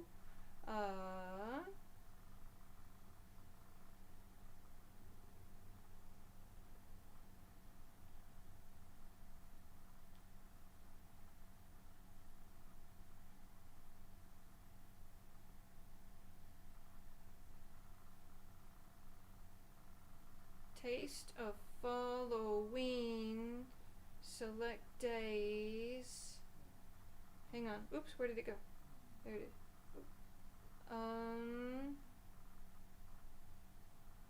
Let's see here.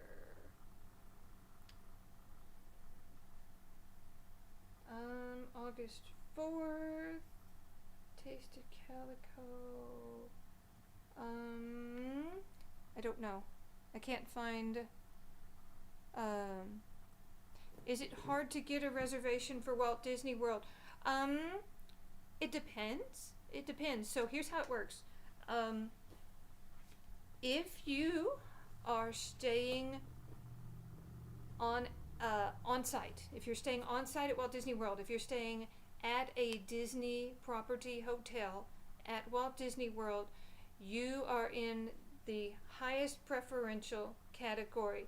So you will most likely be able to get into a park every single day of your trip. You're pretty much guaranteed to be able to get into a park. Not necessarily any park, because they're operating at 25% capacity. You still have to, you've got to check in through the system and pick your park ahead of time, which one you're going to go to. And because there's no park hopping right now, you only pick one. So you pick that, and it's weighted. The system is weighted to give people who are staying on property the most of the days. And then after that, I don't know. I think after that, if the people who are staying off property but have daily tickets, they're next. And then the pass holders are at the lowest amount of availability, because they're needing to generate the cash revenue. Unfortunately, that's just the way it is. It's true. So if you stay at a hotel at Disney, you are going to be able to get into a park for every single day of your stay. It might not be the park you want based on what's happening. Like if there's, like, Halloween might get full up for Magic Kingdom, or, you know, that sort of thing. Epcot, now through the end of November, Epcot is going to be packed on the weekends because of Food and Wine, so you might not be able to get in there. But yeah, if you stay at a Disney hotel, you should be able to get into a park every single day of your stay. Next comes people with paid tickets, day tickets, not annual passes. They will be next in importance, in order of importance, and they will be able to get it for the amount of days on their ticket. And right now, the ticket, I believe they only sell tickets up to 10-day tickets. Because after that, after you get to day 11, you might as well just buy an annual pass, because it costs less money. I think 10 days is the tipping point. And I would even do it if you're staying, I would even say if you're going to do 7 park days in a year, I think it would be worth it to buy an annual pass, just because of the discounts and stuff, because it includes parking, and it gets you discounts on merch and at some restaurants and things like that. Just the parking, it's like $25 to park nowadays. It's a lot. So if you're driving, if you've got a rental car or whatever. But yeah, but there are sometimes, and there's an availability calendar when you go to make the reservations. It'll have different color codings on there, tell you what's available. But no, it's not hard. It's not hard. I can't imagine that Disneyland and Universal can't operate at limited capacity to meet the restrictions. Oh yeah, they totally can. They totally can. That's the whole point. They can absolutely operate. They totally can. But the governor just says no. But you know, we see it. Disneyland Paris, Hong Kong, Shanghai, whatever the other ones that are open. And especially, you know, Walt Disney World, they're doing it. It's fine. They're able to do it. You got people complying with the mask regulations, the spacing indicators, all that sort of stuff. There's people cleaning, wiping, spraying all the time. Yeah, it's totally doable. It is absolutely doable. So why is he doing this? Why is Governor Newsom doing this? What's his motivation? Why is he doing it? You know, there's got to be there has to be a goal in mind here. There has to be a reason. But, yeah, it is hard for APs. I went ahead because I'm getting there a few days before you and Beth, I went ahead and got mine. I actually, I had to do mine a switcheroo because I want to go to the Epcot pass holder shop on Friday, because that's the last day they're going to be open. So I had to switch. So my first park's going to be Epcot on Friday, the Friday before you get there. So I used my as a pass holder. You have 3 floating days in the park's pass system, where you don't have to have a hotel reservation. You have 3 that you can book ahead of time. So I went ahead and I got my 3. Your YouTube keeps closing out. Oh, I'm very sorry.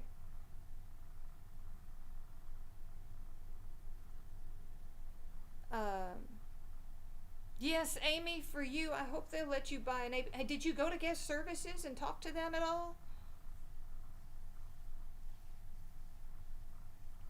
Yes, Joseph, let me tell you, hey, Joseph, there's a Facebook group called Ear for Each Other. And that is a group of cast members who have side hustles, so that anybody who wants to help out those cast members by buying stuff from them or hiring them can go to this group called Ear for Each Other. I'm going to put the link up here in just a second. I'm going to use my phone. Ear for Each Other. It is a group, and I'm going to copy the link for it. Copy link, and then I'm going to go into YouTube over here using my phone, and I'm going to post the link right here in chat. Okay, I will put it, here we go. Paste. There we go. Okay, go to that group, and of course you have to be approved to join the group. It looks like this. Okay, so you'll know that's the right one. And it is it's cast members and guests alike, and these are cast members in here that have a side hustle. They have another business aside from being cast members. So if you go there, like I've seen a lot of people go into this group and post just a general statement saying, hey, I want to support cast members, so I'm going to do all my Christmas shopping from people in this group. I'm going to buy all my gifts from stuff that you guys are selling in your group here. And I think that's an awesome idea. So if you want to share that out, tell all your friends, whatever you want to do. I know those cast members will appreciate your business. There is also another group. I'm going to find it since I'm already in here. Re-employment help for Disney cast members. I'm going to share that in here too. That is a group for finding other jobs for cast members that have been laid off. It's especially helpful if you're local to Orlando. If you have something that you need done, you might be able to hire one of these cast members to do it for you. If you can find somebody who does it, say you need a dog walker or a yard person, or you need somebody to paint your house or whatever it is, you might be able to find somebody who will do that for you in the re-employment group. And here I'm going to post it right now in comments. Should be popping up there. So yeah, consider the cast members if you can for stuff. Some of the cast members in the Ear for Each Other group have not been laid off yet, but that's okay. You can still buy from them. It's good. It's good. It all helps. It all helps because a lot of those cast members, their hours have been cut. They might not be working as much as they're used to. So they still need your help. Also, if you would like to give to the cast member pantry, you can do that. I will. Let's see here. They have a wish list on Amazon. Let me see if I can find the cast member pantry and I can put that up. Cast member pantry is a page. They're a page, not a group. So I'm going to copy that. And they also have a website, but you can go to their Facebook page and check them out there. So I will put that up here. Oops, come on. Paste. Okay, cast member pantry, and it's castmemberpantry.com. GRY.com, castmemberpantry.com, and that should go up here in just a second. Cast member pantry. Oh, I guess I was supposed to put www, otherwise it won't do a link.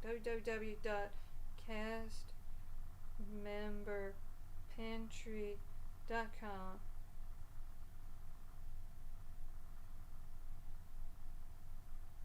And hopefully that will pop up as a link. It didn't pop up as a link. Anyway, copy paste. There you go.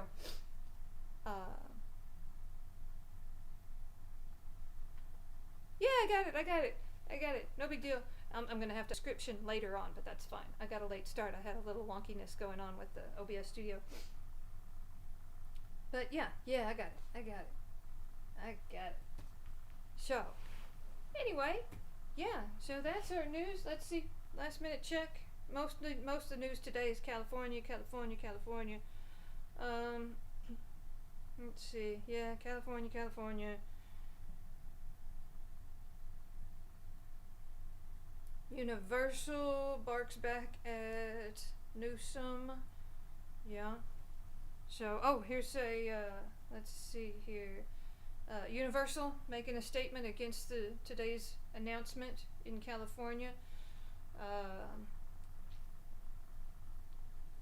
President and COO of Universal Hollywood, Karen Irwin, says this: pushing us into Tier 4 behind other businesses that have already reopened makes no sense. It ignores science, reason, and the economic devastation that will bring to the thousands of employees, the indirect businesses and that rely on us, and the industry overall. The health and safety of our guests and team members has always been our top priority. We have designed detailed health and safety protocols that allow us to open our theme parks in Orlando, Osaka, and Singapore. We have collaborated with LA County health and government officials on a comprehensive plan to move forward safely here, and we're prepared and ready to open. Our theme parks are controlled primarily outdoor businesses that we have proven we can operate responsibly. We should be in Tier 3 along with other industries that have proven they can reopen responsibly. Our employees are ready to go back to work, and the fact that they won't be able to do so until well into next year is shameful.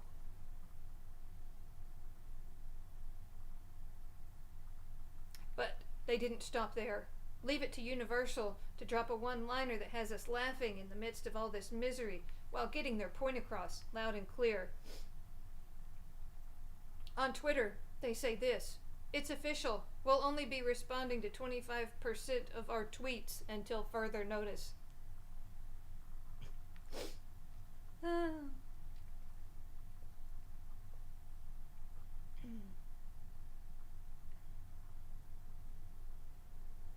Yep. So, yeah, it's a mess.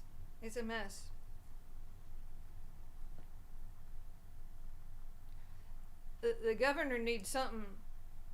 The governor needs a foot in his pants. That's what I think. It's a mess. It's really sad. He ain't gonna stop until the whole state's just a shambles burnt to the ground, I guess. Beep beep beep beep beep beep beep. Breaking news. That's right, Adele. You're my breaking news ticker. I need to get one of those things that goes along the bottom. That's super. That's techie stuff. He thinks he can do it. Well, he's got the law behind him. It's an emergency situation, but it's a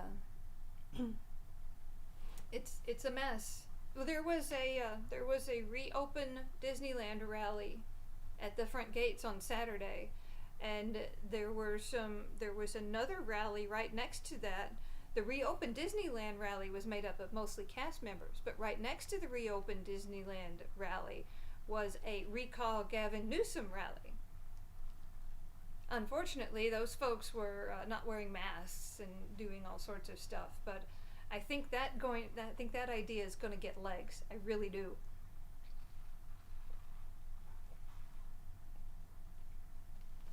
I think that idea has lots of potential, and it's probably got legs. I wouldn't be surprised. Gavin Newsom is the governor of California, and he's behind all this mess. And I think it was last week or the week before, I want to say, somebody at Disney, I can't remember if it was it wasn't Iger, I think it was Josh Damaro, said something that pretty much basically laid all 28,000 Disney layoffs squarely on Newsom's shoulders. Learn something new every day. All right. I have done my job. I have done my job for the day. Somebody learned something. Happiness. So, yeah, I think that's it. How about y'all? Who's got some news for me? Tell me some news where you're at.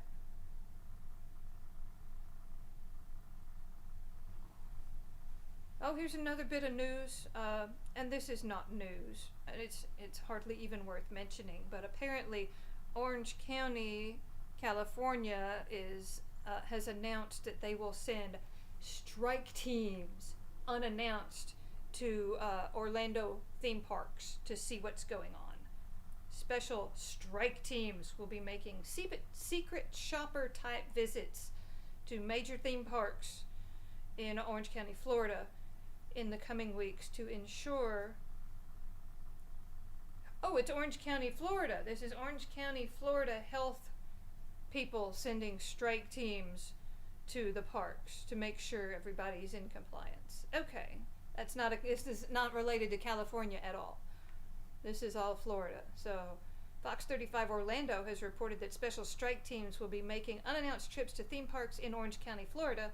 These teams have already visited thousands of businesses in the county over the past 2 months, but now their efforts will specifically focus on the theme parks. That is probably why we are seeing the stronger signage and the announcements. Is to make sure everybody's doing their thing. You know, in the beginning, everybody was happy to wear the masks and stuff because they were just happy to be in the parks. But I think as more people are showing up, they're not taking it as seriously as a lot of the diehards are. So, anyway. You got a new car today, Adele. What kind of car did you get?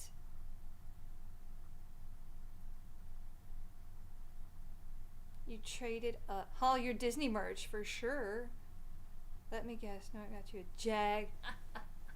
Was it a Toyota? I love my Toyota. I got a Toyota. My Toyota is 12 years old and I love it and I wouldn't trade it for anything.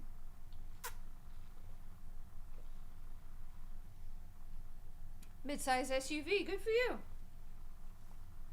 Got the space and got the mileage. Midsize, awesome. No, I've got a Sequoia. I've got the big SUV. Too cheap for a Toyota. You save money in the long run. You do. Kia Sportage. Kias are good. Kias are good. I tell you, Subarus are good. And so my big ones is Nissan, Toyota, Subaru, and Kias are pretty good. That's right, Joseph. They absolutely do not die. Do they Idell, I did not know that Kias had Toyota engines. Now I learned something. Now you've done your job for the day. Yeah. I'm still working on finding the Knott's Berry Farm stuff. Y'all tell me some more news. Tell me some more stuff. What you got new? What's happening? That's huge. So did you buy it like brand new, or is it pre-owned or what? Hey, that's how you afford to go to Disney, is saving money elsewhere. That's awesome.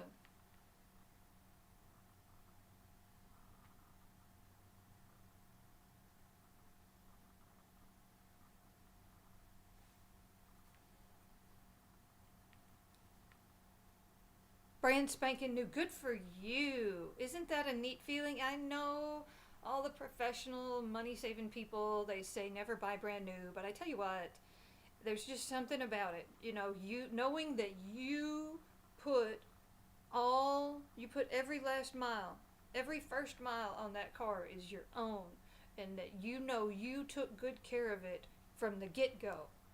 it's super important. You know, you get to keep up with changing the oil and rotating tires, and you keep your own schedule, and you know that it was done properly by people that you trust.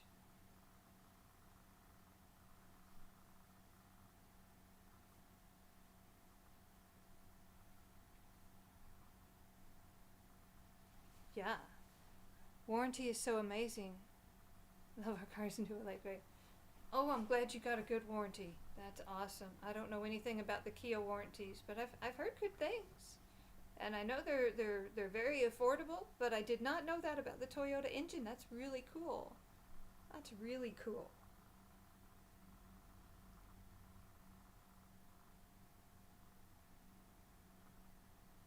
Um, let's see here. I'm looking up Knott's Berry Farm. Looks like Knott's Berry Farm is not open. So I don't know. Uh, Starting August 21st, guests can enjoy an all new outdoor dining and retail experience. Let's see here. So there is something else. So it looks like Knott's, according to this, it looks like the actual park at Knott's Berry Farm is not open. But there's some sort of other area, California Marketplace, which is dining and shopping. Weather in Texas is nice. It's really nice. We're going to get another cold front midweek, and after that, we will really be into the autumn weather. I think we have seen 90 degrees for the last time for the rest of the year. I don't think we'll see it again. So, especially after this cool down coming midweek. Yeah, yeah. So I think that's the only thing open at Knott's Berry Farm right now. So these folks that Kimberly McDonough was talking about a little while ago, they have a YouTube channel, and forget, let's see where it is. Kimberly, do you have their link? You can put it here if you want to. While we're talking about links, I want to tell you guys about my friend Beth. Beth has a YouTube channel called Beth's Disney Adventures, and she's got some cool stuff coming up this week. She live streams in the parks and does all kinds of cool stuff. I can put that link up unless one of y'all beats me to it. To Beth's Disney Adventures, her YouTube channel. I will put it up momentarily. Stand by. It is gumbo weather. Oh, I tell you what. Ooh, I made some gumbo. Okay, so, that's Beth's Disney Adventures, and paste. Okay, so that's Beth's Disney Adventures. There, I made some gumbo the other day. James went dove hunting, and he brought back some doves, and so I made them into gumbo, and it was spectacular. And then I've made chili already. So, yeah. I am always down for cooking things in a pot. Soup, stews, gumbo, chili, love it all. Love it all. So check out Beth's Disney Adventures if you haven't already. And also I will tell you about my friend Big John. Let me find it. Big John has a YouTube channel, and his videos are all about going to Disney with disabilities. So if you want to check that out, he's got a lot of good information over there. I'm going to put that right down here into comments. Big John Network. Go check out Big John. Yeah.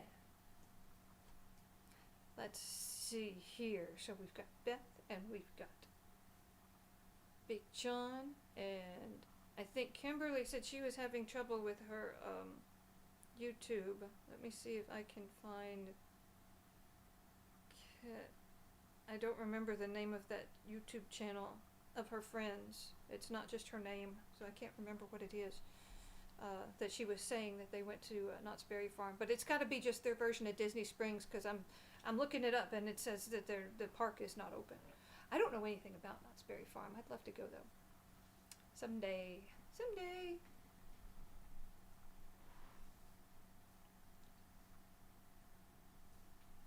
Okay. Well, cool. New car for Adele. Yay. Cooler weather coming for me. What else, y'all? What else you got? Tell me something good. Tell me some happy news. Everybody loves to hear happy news. What's the weather going to be doing where you are? Tell us. Yeah, oh, Adele, that gumbo was so good. That roux took me 45 minutes. But it was so worth it. So worth it. Snowing. Joseph, where do you live?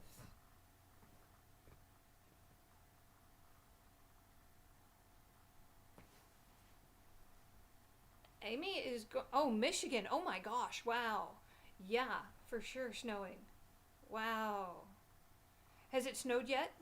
Have you gotten any snow yet? Or is it still not quite time yet?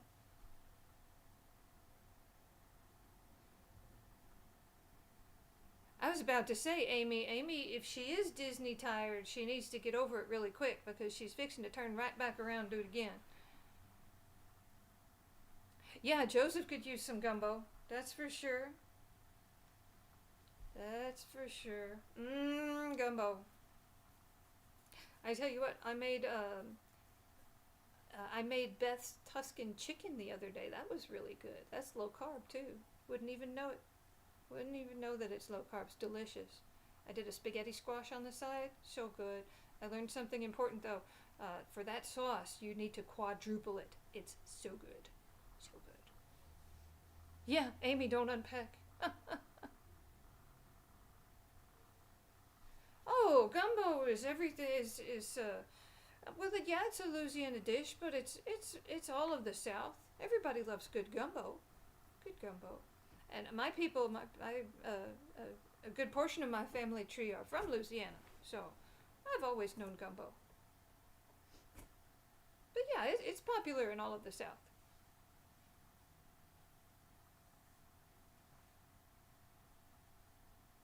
Hi, Norris. We're trying to get Amy to move. We wish she would. Yeah. But the biggest thing right now, we need to get Amy an AP. So Amy, I asked earlier, did you go to guest services while you were there the other day? Did you go and talk to them about getting an annual pass? I do know that they were considering them on a case-by-case basis for people who had let them go. Norris, no, they're not officially, but there was something, they made a little announcement that said, and they directed this announcement towards people that had let their pass go, either by canceling it or just letting it expire after March 16th, which was the last day the parks were open. It was geared towards them, but they say it was open for them to buy a pass, but it was going to be evaluated on a case-by-case basis. So what I'm thinking is that if they're doing that for them, that anybody who has a good case for buying an annual pass should at least give it a try. They should go over to guest relations somewhere while they're on property and give it a whirl. And if not, like Amy, now that she's home, she might, Amy's never had gumbo? Uh-oh. We're going to have to fix that. We are going to have to fix that. So anyway, it's case by case. So Amy, if you haven't gone over there to guest services, I would even possibly call the AP hotline at this point if you didn't talk to them, and just see what they say. What's the worst that can happen, right? Do I think it's a good time to get an AP? It depends on if you're going. Yeah, I have an AP right now. My AP is set to expire on January the 1st because of a bunch of stuff going on, not the least of which my medical. I'm not going to be able to renew right now, and I'm really I'm really worried about when I'll be able to get another one, but it's unavoidable. I can't do anything about it. But I think it's always a good time to get an AP. Really, I do. But it depends on. Here's the thing. Like I was saying earlier, if you're going to go, if you plan on spending 7 or more days in a Disney park from within the next 12 months, then I think you at least one person in your party should get an annual pass. Not everybody has to get one. So, like for yes, it's good for the entrance, but it's also for your parking, and it's for your discounts as well. So, if you're not going to say if you're only going to get say you're going to get 7 park days for sure, but not necessarily any more than that. Maybe one of the people in your traveling party can get an annual pass for the parking and the discounts, and the rest of the folks only buy day tickets.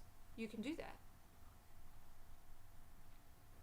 Let's see here. Never really had gumbo. Do I think it's a good time?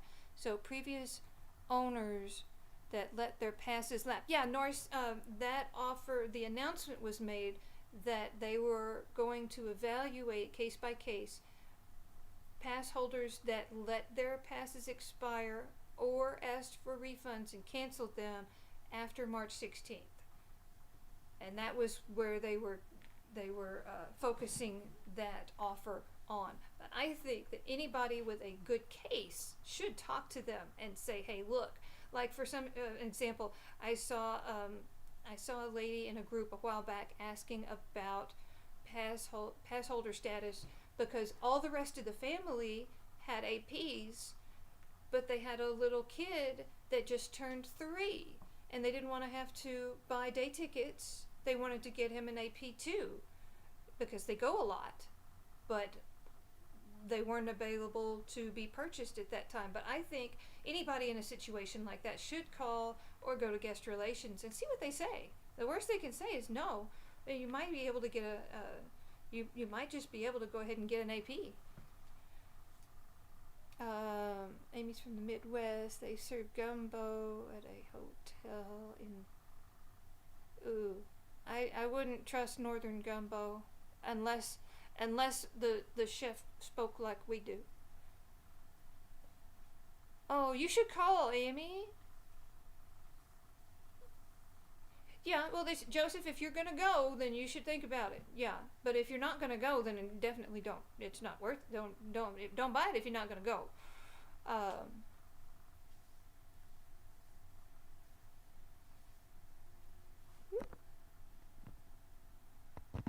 Yeah, Amy needed an AP like 4 months ago. Yeah. Yeah, she totally. I think they ought to give her a 2-year annual pass when she finally go get it. Right. Exactly, Joseph. Yeah, she has paid a lot more than she would have if she'd have been able to get an annual pass.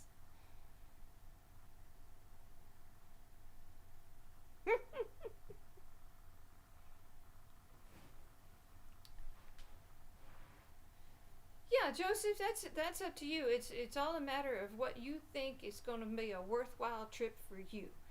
If you can hold out that long and you wait and have the trip of a lifetime once everything's back, then yeah, then that's a good thing. But if you go often, like Amy and all these other guys, if you go often or if you're close by, definitely an AP is the way to go, even if it's not fireworks.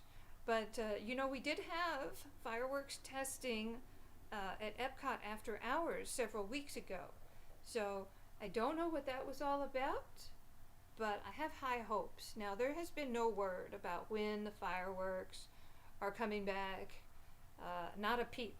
There was just that one announcement that it happened one night. It was back in late September when they did the fireworks testing, and I don't know what it was for. I think it had something to do with that new Epcot show, Harmonious, because after they did the fireworks testing, they started assembling this great big huge showpiece, the one that's going to go in the middle. It's a giant hoop, like a big ring. and that's going to go in the middle. And they've got like LED panels that are already out there. But after they did the fireworks testing, they started putting together this big showpiece. So I think it had to do something with that.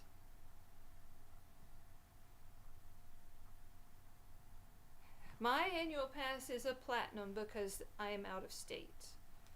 I only have two options. I can get a platinum with the water parks, and I could get a platinum without the water parks. Those are my only two options as an out-of-state pass holder. It depends on your home state. It depends on the state and what they're offering. Like some states have better incentives than others. Texas has lots of Disney Parks fans, so they kind of we might be second to Florida in our attendance statewide to Walt Disney World.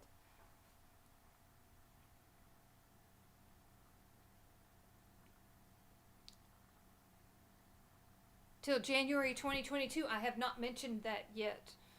Because then people, Norris, when I say that, people start asking me about park hopping and I don't have any answers. But yeah, Norris is right. The Parks Pass system has been expanded through January of 2022. And that's for a lot of reasons. That does not mean that we won't be able to park hop for that long. I don't know when. They've made no mention of park hopping or when it's going to come back. But I do know that they really like the benefits that this Parks Pass reservation system is providing to them. It really gives them a better view of who's going where and when and how often, and they can allocate resources more efficiently, which is super important, especially right now, and that really helps them a lot. So I would not be surprised if some form of the Parks Pass reservation system stays forever. I wouldn't be surprised at all, even after they bring back park hopping. I really believe that. I believe that there will be a Parks Pass reservation system in some form or fashion for a very, very, very long time. It'll probably be permanent.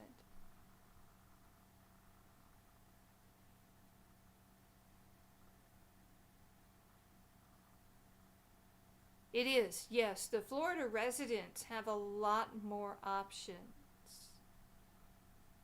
They do. They have a lot of options. The Florida Resident Pass, it's a lot cheaper, but I believe it has, the Residence Pass has like a lot of blackout dates, doesn't it? There's one of them that has like lots of blackout dates, and a lot of people don't mind that. Like it blocks out Thanksgiving, it blocks out Christmas, New Year's, Easter, Mother's Day, most of the summer, stuff like that. Of course, it costs a lot less because you're nearby and you'll go more often, but it has a lot of blackouts. I don't know exactly, but it's got a lot. Mm-hmm. Oh, Norris, don't say that. Oh my gosh, can you imagine? People have a hard enough time as it is making ADRs. Can you imagine? Oh my gosh.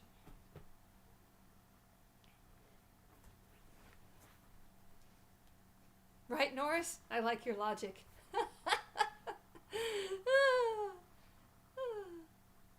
I do like that. You know, we've got a little SeaWorld here in San Antonio, and I like just being able to just jump over there. It's little. It's a little bitty, you know, it's little. It's actually acreage-wise, it is the largest SeaWorld because of the rehab facilities here. But park-wise, it is the smallest one. Mm-hmm. It's really not. It's not, Amy. It's, you know, we already know where we're going to be because we got to make, you know, we would be making fast passes anyway. So we know which parks we want to go to. I'm just glad, you didn't have any trouble making all of our, you know, with availability, that we were able to get all the parks that we wanted on the days that we wanted. That's the thing that concerns me, is that if you're not, even if when it gets more crowded and you do get a Disney hotel room for the Parks Reservation Advantage, there may be times that you go to make a Parks Pass reservation and you cannot get the park that you want. You'll still be able to get a park because you're staying on property and that's guaranteed to you, but you may not be able to go to the one that you want, and that may have to, you might have to rejuggle your ADRs and your fast passes and all that. So always get, from here on out, get your Parks Pass reservation before you make all of those other things, which is hard to say because it's a difficult thing to say because, you know, you've got ADRs are available 60 days in advance, and well, there's no fast passes right now, but we'll see how that works. But yeah, I think, you know, to the well-organized planner, it's just another step. We already know what we want. It's just a matter of taking that extra few clicks to make that reservation in the system.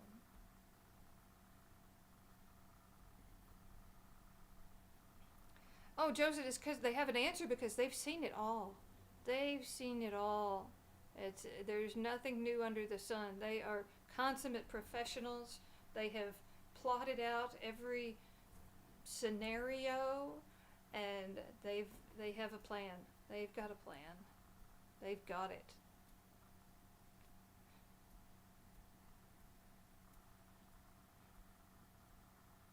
Granny houses in Florida. You should. You should, Amy. Just pick up and you can sing anywhere. Yeah. And it's the Norris. Have you sent her ones with the what are they called? A mother-in-law cottage, with the extra house in the back.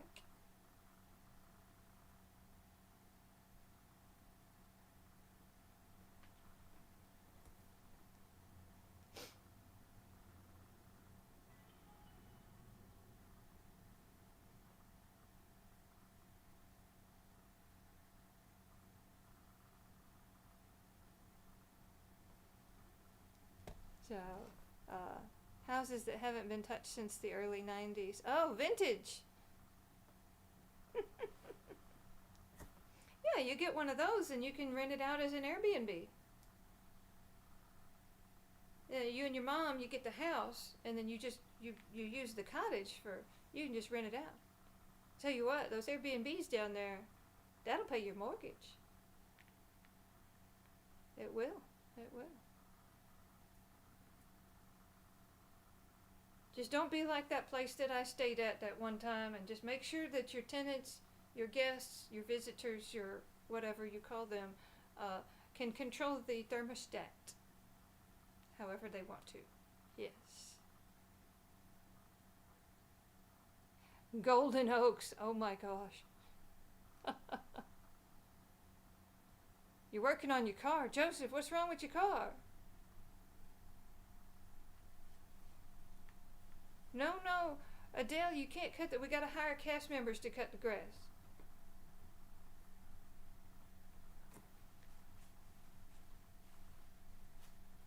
Excuse me, y'all. I got allergies. Mm.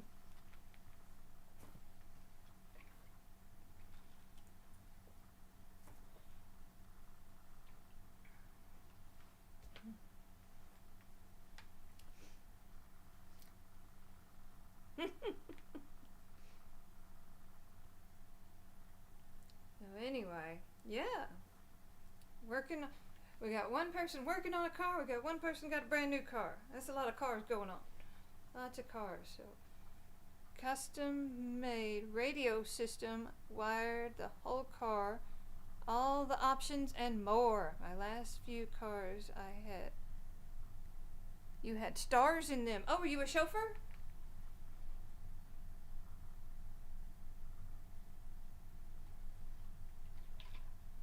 Very cool. Custom radio. Hey, another thing we got for Prime Day, James got us dash cams. So now we are wired for sound. We got dash cams in our cars now. So. It doesn't make music, but hey, I'm happy to have it.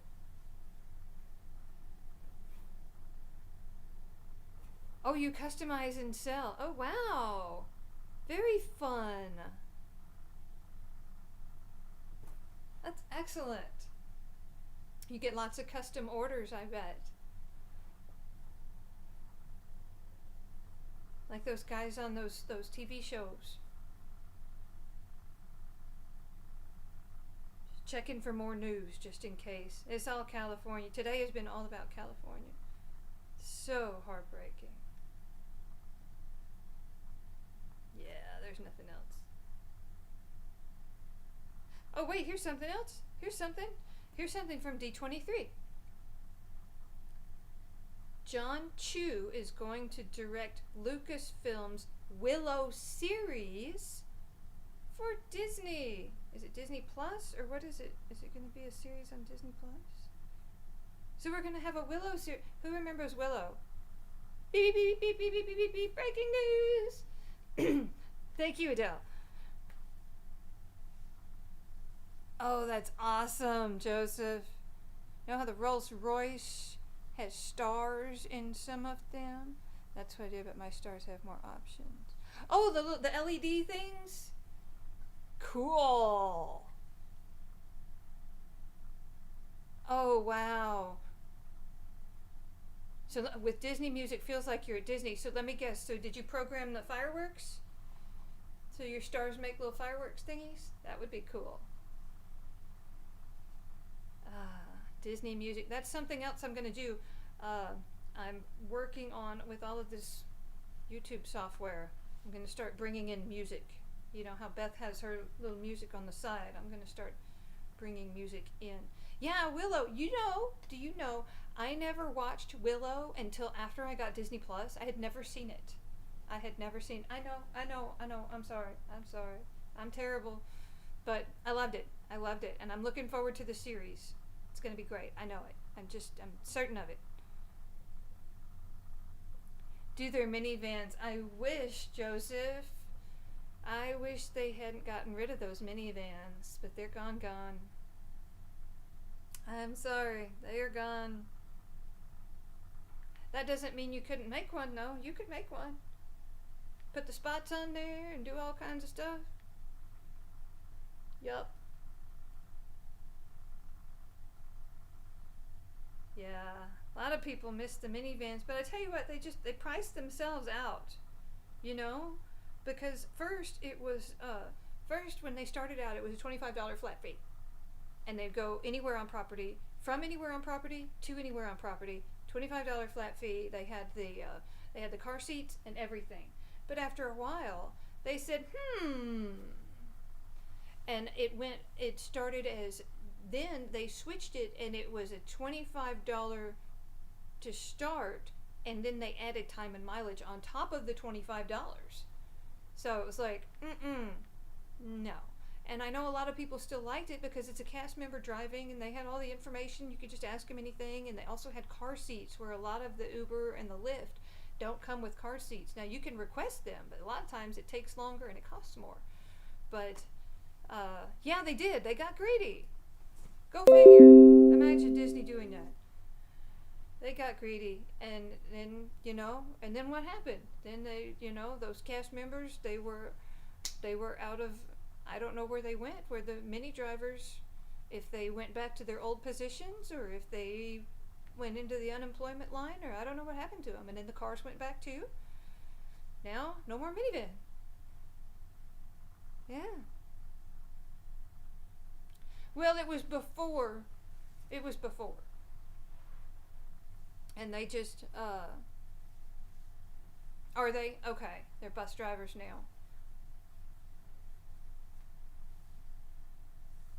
Well, I hope they didn't get cut. Well, everybody got cut, and I wouldn't be surprised if we don't see some more cuts again before very much longer, with all of this going, especially with the news from today. There's going to have to be more cuts. I don't see any other way around it.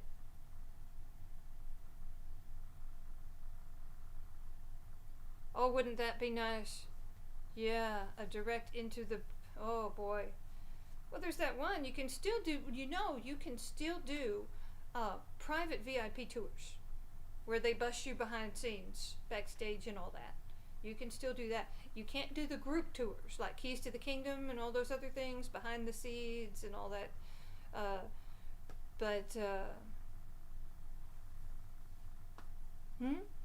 And there would be the time. Wow. Oh, you know what? You're right. I remember that now. Yes, the park to park bus. I remember what you're talking about now. I had forgotten all about that. It didn't last very long. That was a sweet deal. Excuse me. Yeah, that was a neat deal. It was. Skydive into the parks. Oh my gosh. Wouldn't that be a feather in your cap to be able to do that?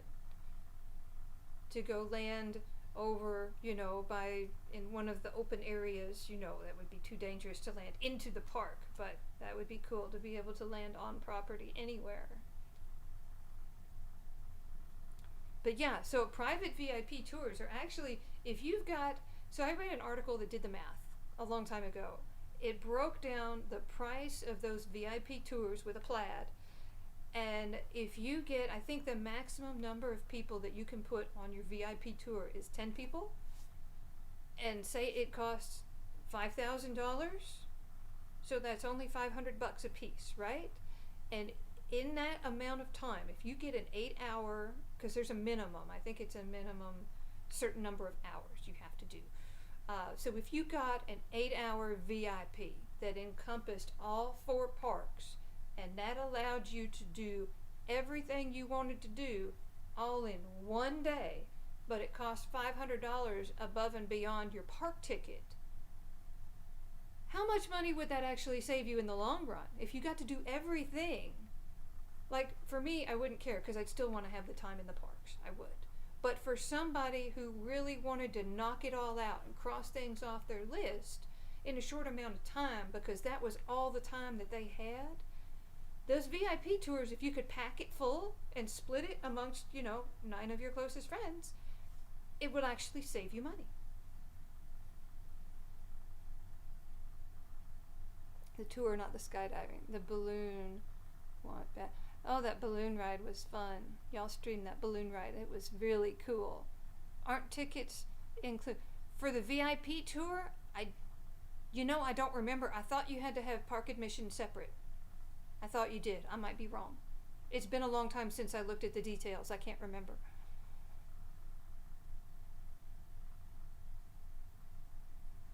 Right? Us professionals, we can pretty much do it without the tour. We don't need to have. But anyway. Adele, your feet fall off. You need better shoes. You need better shoes.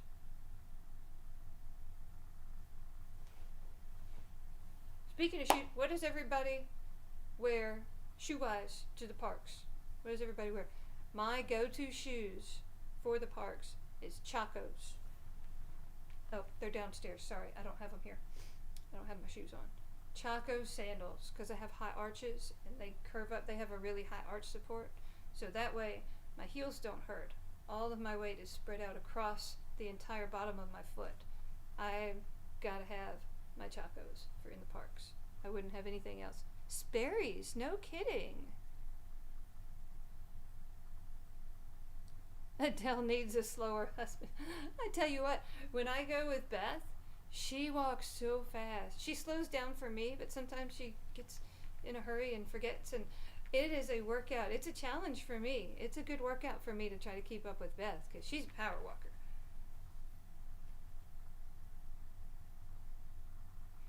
Disney is great cardio. Yeah, it's excellent exercise. Nike downshifters. Are those running shoes? I'm not familiar with Nike products. Adidas. I had a pair of Adidas when I was, I think, in junior high. I liked them. I don't know why I never got any more. I like my running shoes. I walk in running shoes. I do. The running shoes are more breathable, and they have more cushion where I need it in the heel. You notice all the walking shoes, they're mostly leather and they don't breathe very well. So, running shoes. Yeah. The Chacos breathe really well because there's nothing on top. Hardly. Sperry's are good because they drain. And they have that siping on the bottom. That way, so when you get caught out in the afternoon thunderstorm, You won't slip and fall. You've got good traction. Yep, yep. Mm-hmm. Crocs. There's the Crocs. It wouldn't be a live stream unless Norris or Adele mentions Crocs.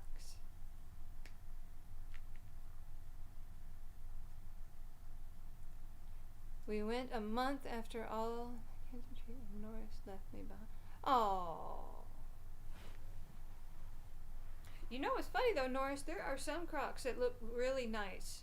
I'm in a group that dappers all the time, the D3 group, and they have shown pictures of some really fancy looking Crocs, believe it or not. They make high heels and stuff. I can't find them. I think I'll probably have to go on Zappos. I didn't find them on Amazon, but they're out there. They make dress shoes. They sure do.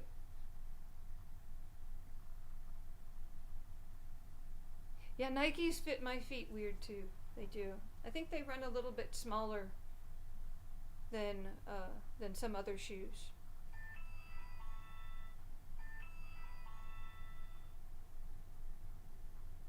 Beeb Crocs. The Beeb. I haven't heard much from him lately. Not that I'm a fan. I'm not a particular fan. Uh-oh, here's an article from WESH that just came out. Oh, well, here's a sad thing that I know I didn't think about. You remember not too long ago, Disney announced that it had a program, I forget the name of the program, but it was going to pay for cast members' education to go to college and stuff. Beep, beep, beep, beep, beep, beep, right? Beep, beep, beep, breaking news.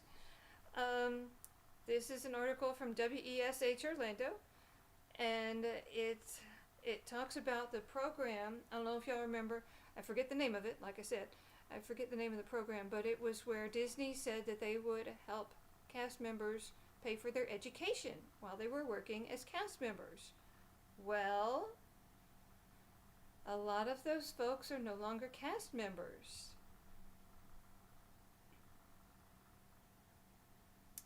And now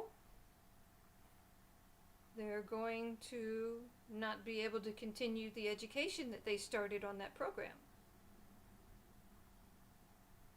Because not only are they now jobless, that they also do not have the backing of Disney to pay for this education stuff that they had signed up for. The Aspire program. Yeah. Oh. The Aspire program was paying 100% of cast members' tuition up front at a variety of universities, including the University of Central Florida. Disney says that 20,000 employees across the company have taken part, and it is committed to keeping the program alive despite the challenges from the pandemic. For those still working or on furlough, though, nothing changes. Employees who are laid off and taking vocational or GED courses can finish their program. However, those working on an associate, bachelor, or master's degree will only be able to finish out their term. Oh, so sad. Just another one of those fallouts. It just ripples in the pond.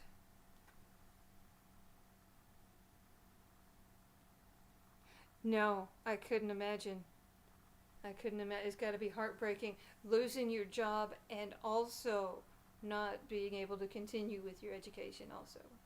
It's a 1-2 punch. And I know that the unions are working hard, but the unions have worked really hard. Now, I never really thought very much about unions. I was in a union, my first job as a cash register checker person at a grocery store.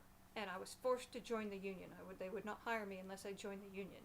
And it was union this and union that. And I didn't think the union ever did anything. But for these cast members, the unions have really, really worked hard during the past few months. And especially during the layoffs. They've done a lot. and I know they're working hard to, make everybody happy. I know they've sat at the table with Disney and they've come to some agreements, and I'm glad for that, but my heart still breaks for the non-union workers as well as the part-time union workers that have lost their job and therefore lost access to this Aspire program. It is really sad. So sad. Well, I don't want to end on a sad note. We got to come up with some good news now.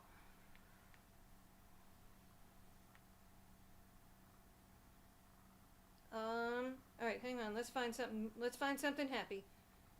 We got to end on a happy note, okay? Let's see here. Do do do do do do. California, California, California.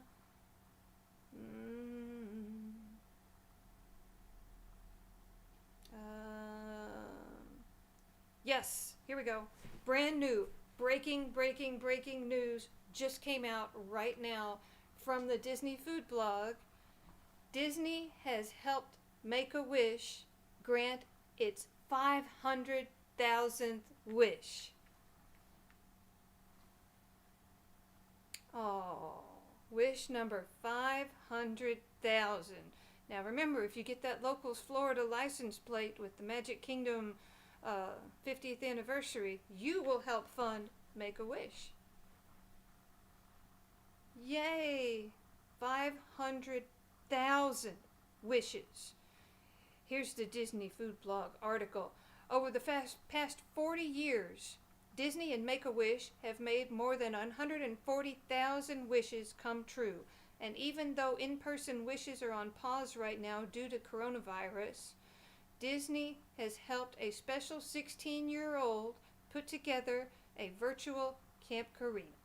This girl just wanted to give kids a day to forget they're sick, and Disney stepped in to help. Well, what did they do? The virtual camp was streamed on YouTube and featured a Frozen-inspired drawing class featuring Josh Gad, putting 32 Wish kids in the virtual stands for Game 4 of the Eastern Conference Finals, a Disney-themed trivia night, and a fireworks show. Oh, there's more coming from Disney and Make-A-Wish, and when we know what it is, we will fill you in with these heartwarming stories. Yay! Did you know? Okay, so it mentioned how they're not able to do Disney Make-A-Wish right now. They're on pause due to coronavirus. So, as I mentioned last week, or before that, I don't remember when, Make-A-Wish Village in Orlando, down there by Disney, is not open to visitors. However, I forget what it's called. However, if you go down there, I believe it starts in mid-November. If you go down there, Make-A-Wish Village is decorating with lots of lights, and they are selling tickets. And if you go and you buy tickets and you go to Make-A-Wish Village to go look at their light show, you are benefiting Make-A-Wish Village right there in Orlando for preparing to reopen when they have the green light to do so. So think about that. Amy, I would like to go do that. I don't know if you and Beth want to go do it. I forget what it's called. I've posted it in the Potato Head group. I'd like to go do that. So if you guys don't want to go, that's cool. But I'm thinking I might do it one of those nights, because it's after dark. That'll be after the parks close anyway. Make-A-Wish Village. Type that in. Make-A-Wish Village lights. What's it called? It's not Make-A-Wish Village. I'm sorry. It's Give Kids the World Village. I'm sorry. I said that wrong. It's called Night of a Million Lights Holiday Spectacular at Give Kids the World Village in Kissimmee. So they're going to decorate it all up, and for $25 you can go hang out there and look at the lights and stuff. And let's see here, looking for the start date. The start date, It starts Friday, November 13th, and it runs through January 3rd. So we can go support Give Kids the World Village down there in Kissimmee by going and seeing their lights for $25. I wish it was Osborne. Didn't Norris? You might know this. Y'all might know this. Osborne, the Osborne lights. They moved to Silver Dollar City. Is that right? I heard it, but I could never confirm it. Report. Heck, I'll stream it if I go. How about that? Would y'all like that?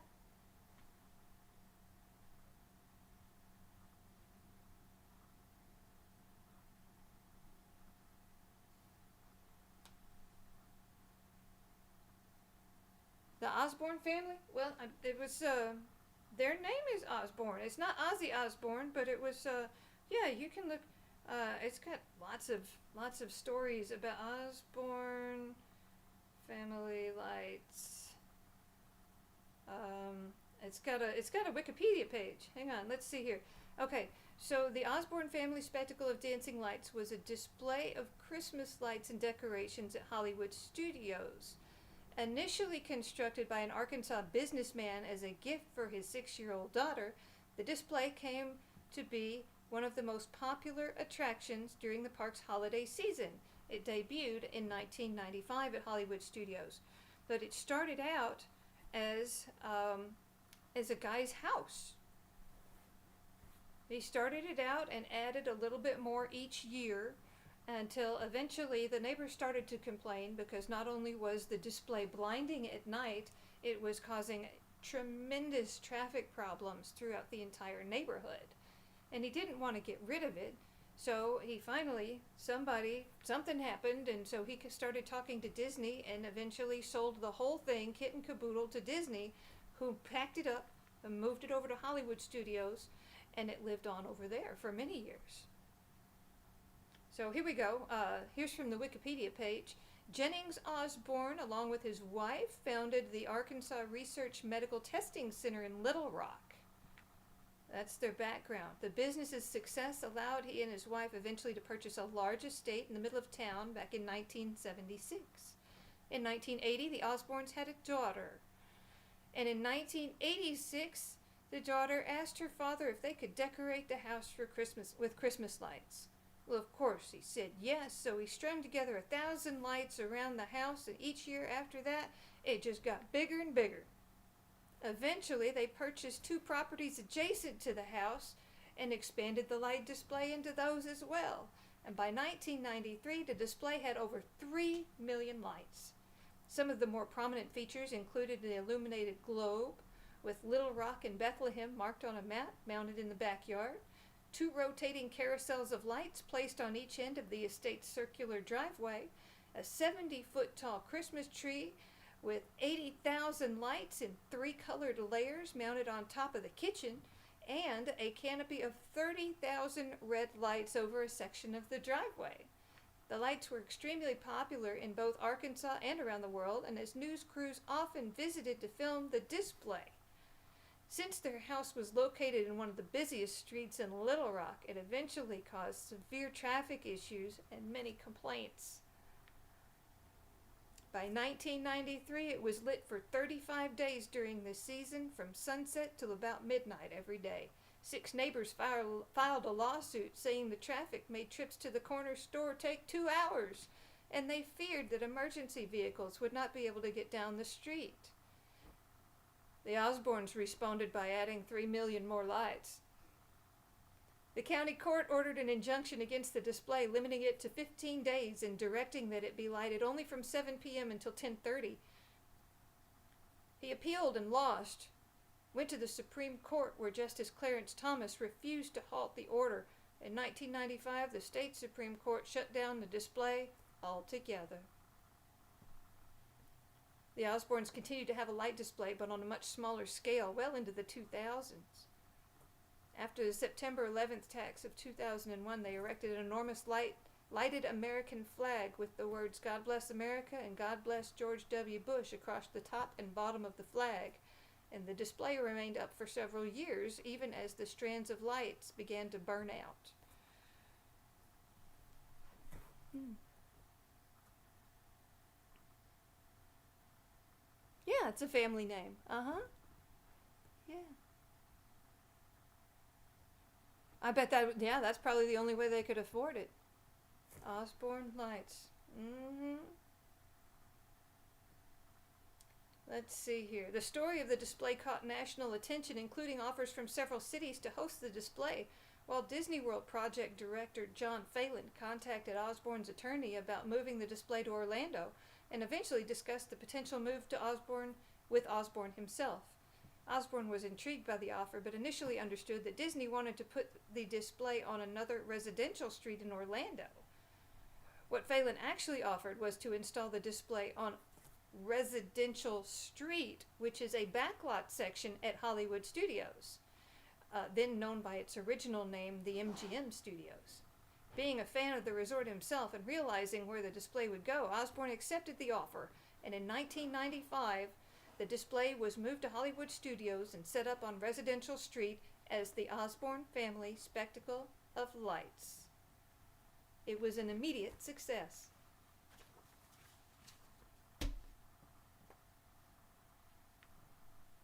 So, yeah, lots of YouTube videos on that. You can go check it out, but of course it's nothing like really being there. I never got to see it. But, yeah, cool story. You can read all about it. There's more. You can go look it up on Wikipedia. There's a lot more to the story. Talks about what happened after Disney got a hold of it and the changes in sponsors and things like that. Mm-hmm.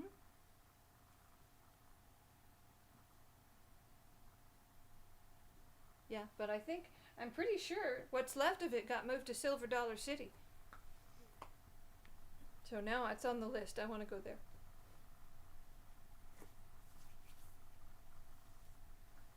So that was a good news. That was a good note to end on. You guys, we've been at it for 3 hours. And you're still here. Y'all are the best. I really appreciate this. I love hanging out with you guys. It's really fun. But I know it's getting late and y'all got stuff to do. Yeah. That's it. Party's just started. Well, it's actually getting close to bedtime for me. I'm a bit of an early bird. We have an antique dog, and the dog is a Jack Russell, and on November 25th, he will be 17 years old, and he's very old and set in his ways. So, therefore, I have to wake up when the dog wakes up. It doesn't matter what time I go to bed, but if I want a full night's sleep, I have to count backwards from when I know he's going to wake up, because there's no going back to sleep after that. So, I'm sure some Jack Russells are smart. This one is just crazy. But he's been a good dog. He's like the Energizer, but he just keeps on going. I should have made him the YouTube channel from the get-go, because he has had so many near-death experiences. It is not even funny. There's just so many. But yeah, he's antique. And we have to treat him a certain way, otherwise he will malfunction. He does. But yeah, that's a whole nother YouTube channel that I wish I had started. He would have totally blown Crusoe the celebrity dachshund out of the water. But he's not as cute as Tucker Budson, no.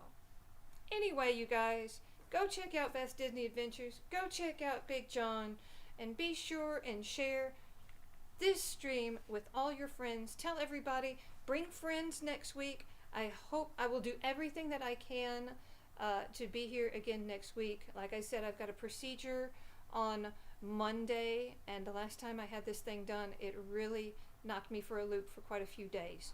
But fingers crossed, I'm going to try. If not, I will do this next week as soon as I am able. I won't skip a week, okay? So I'll just do it as soon as I can. I'll keep you posted. Like my page on Facebook. I'll put updates over there. Go find me on Instagram. I've got an Instagram, Disney Planning Guide, on both Facebook and Instagram. And until then, go make magic where you are. Good night, everybody.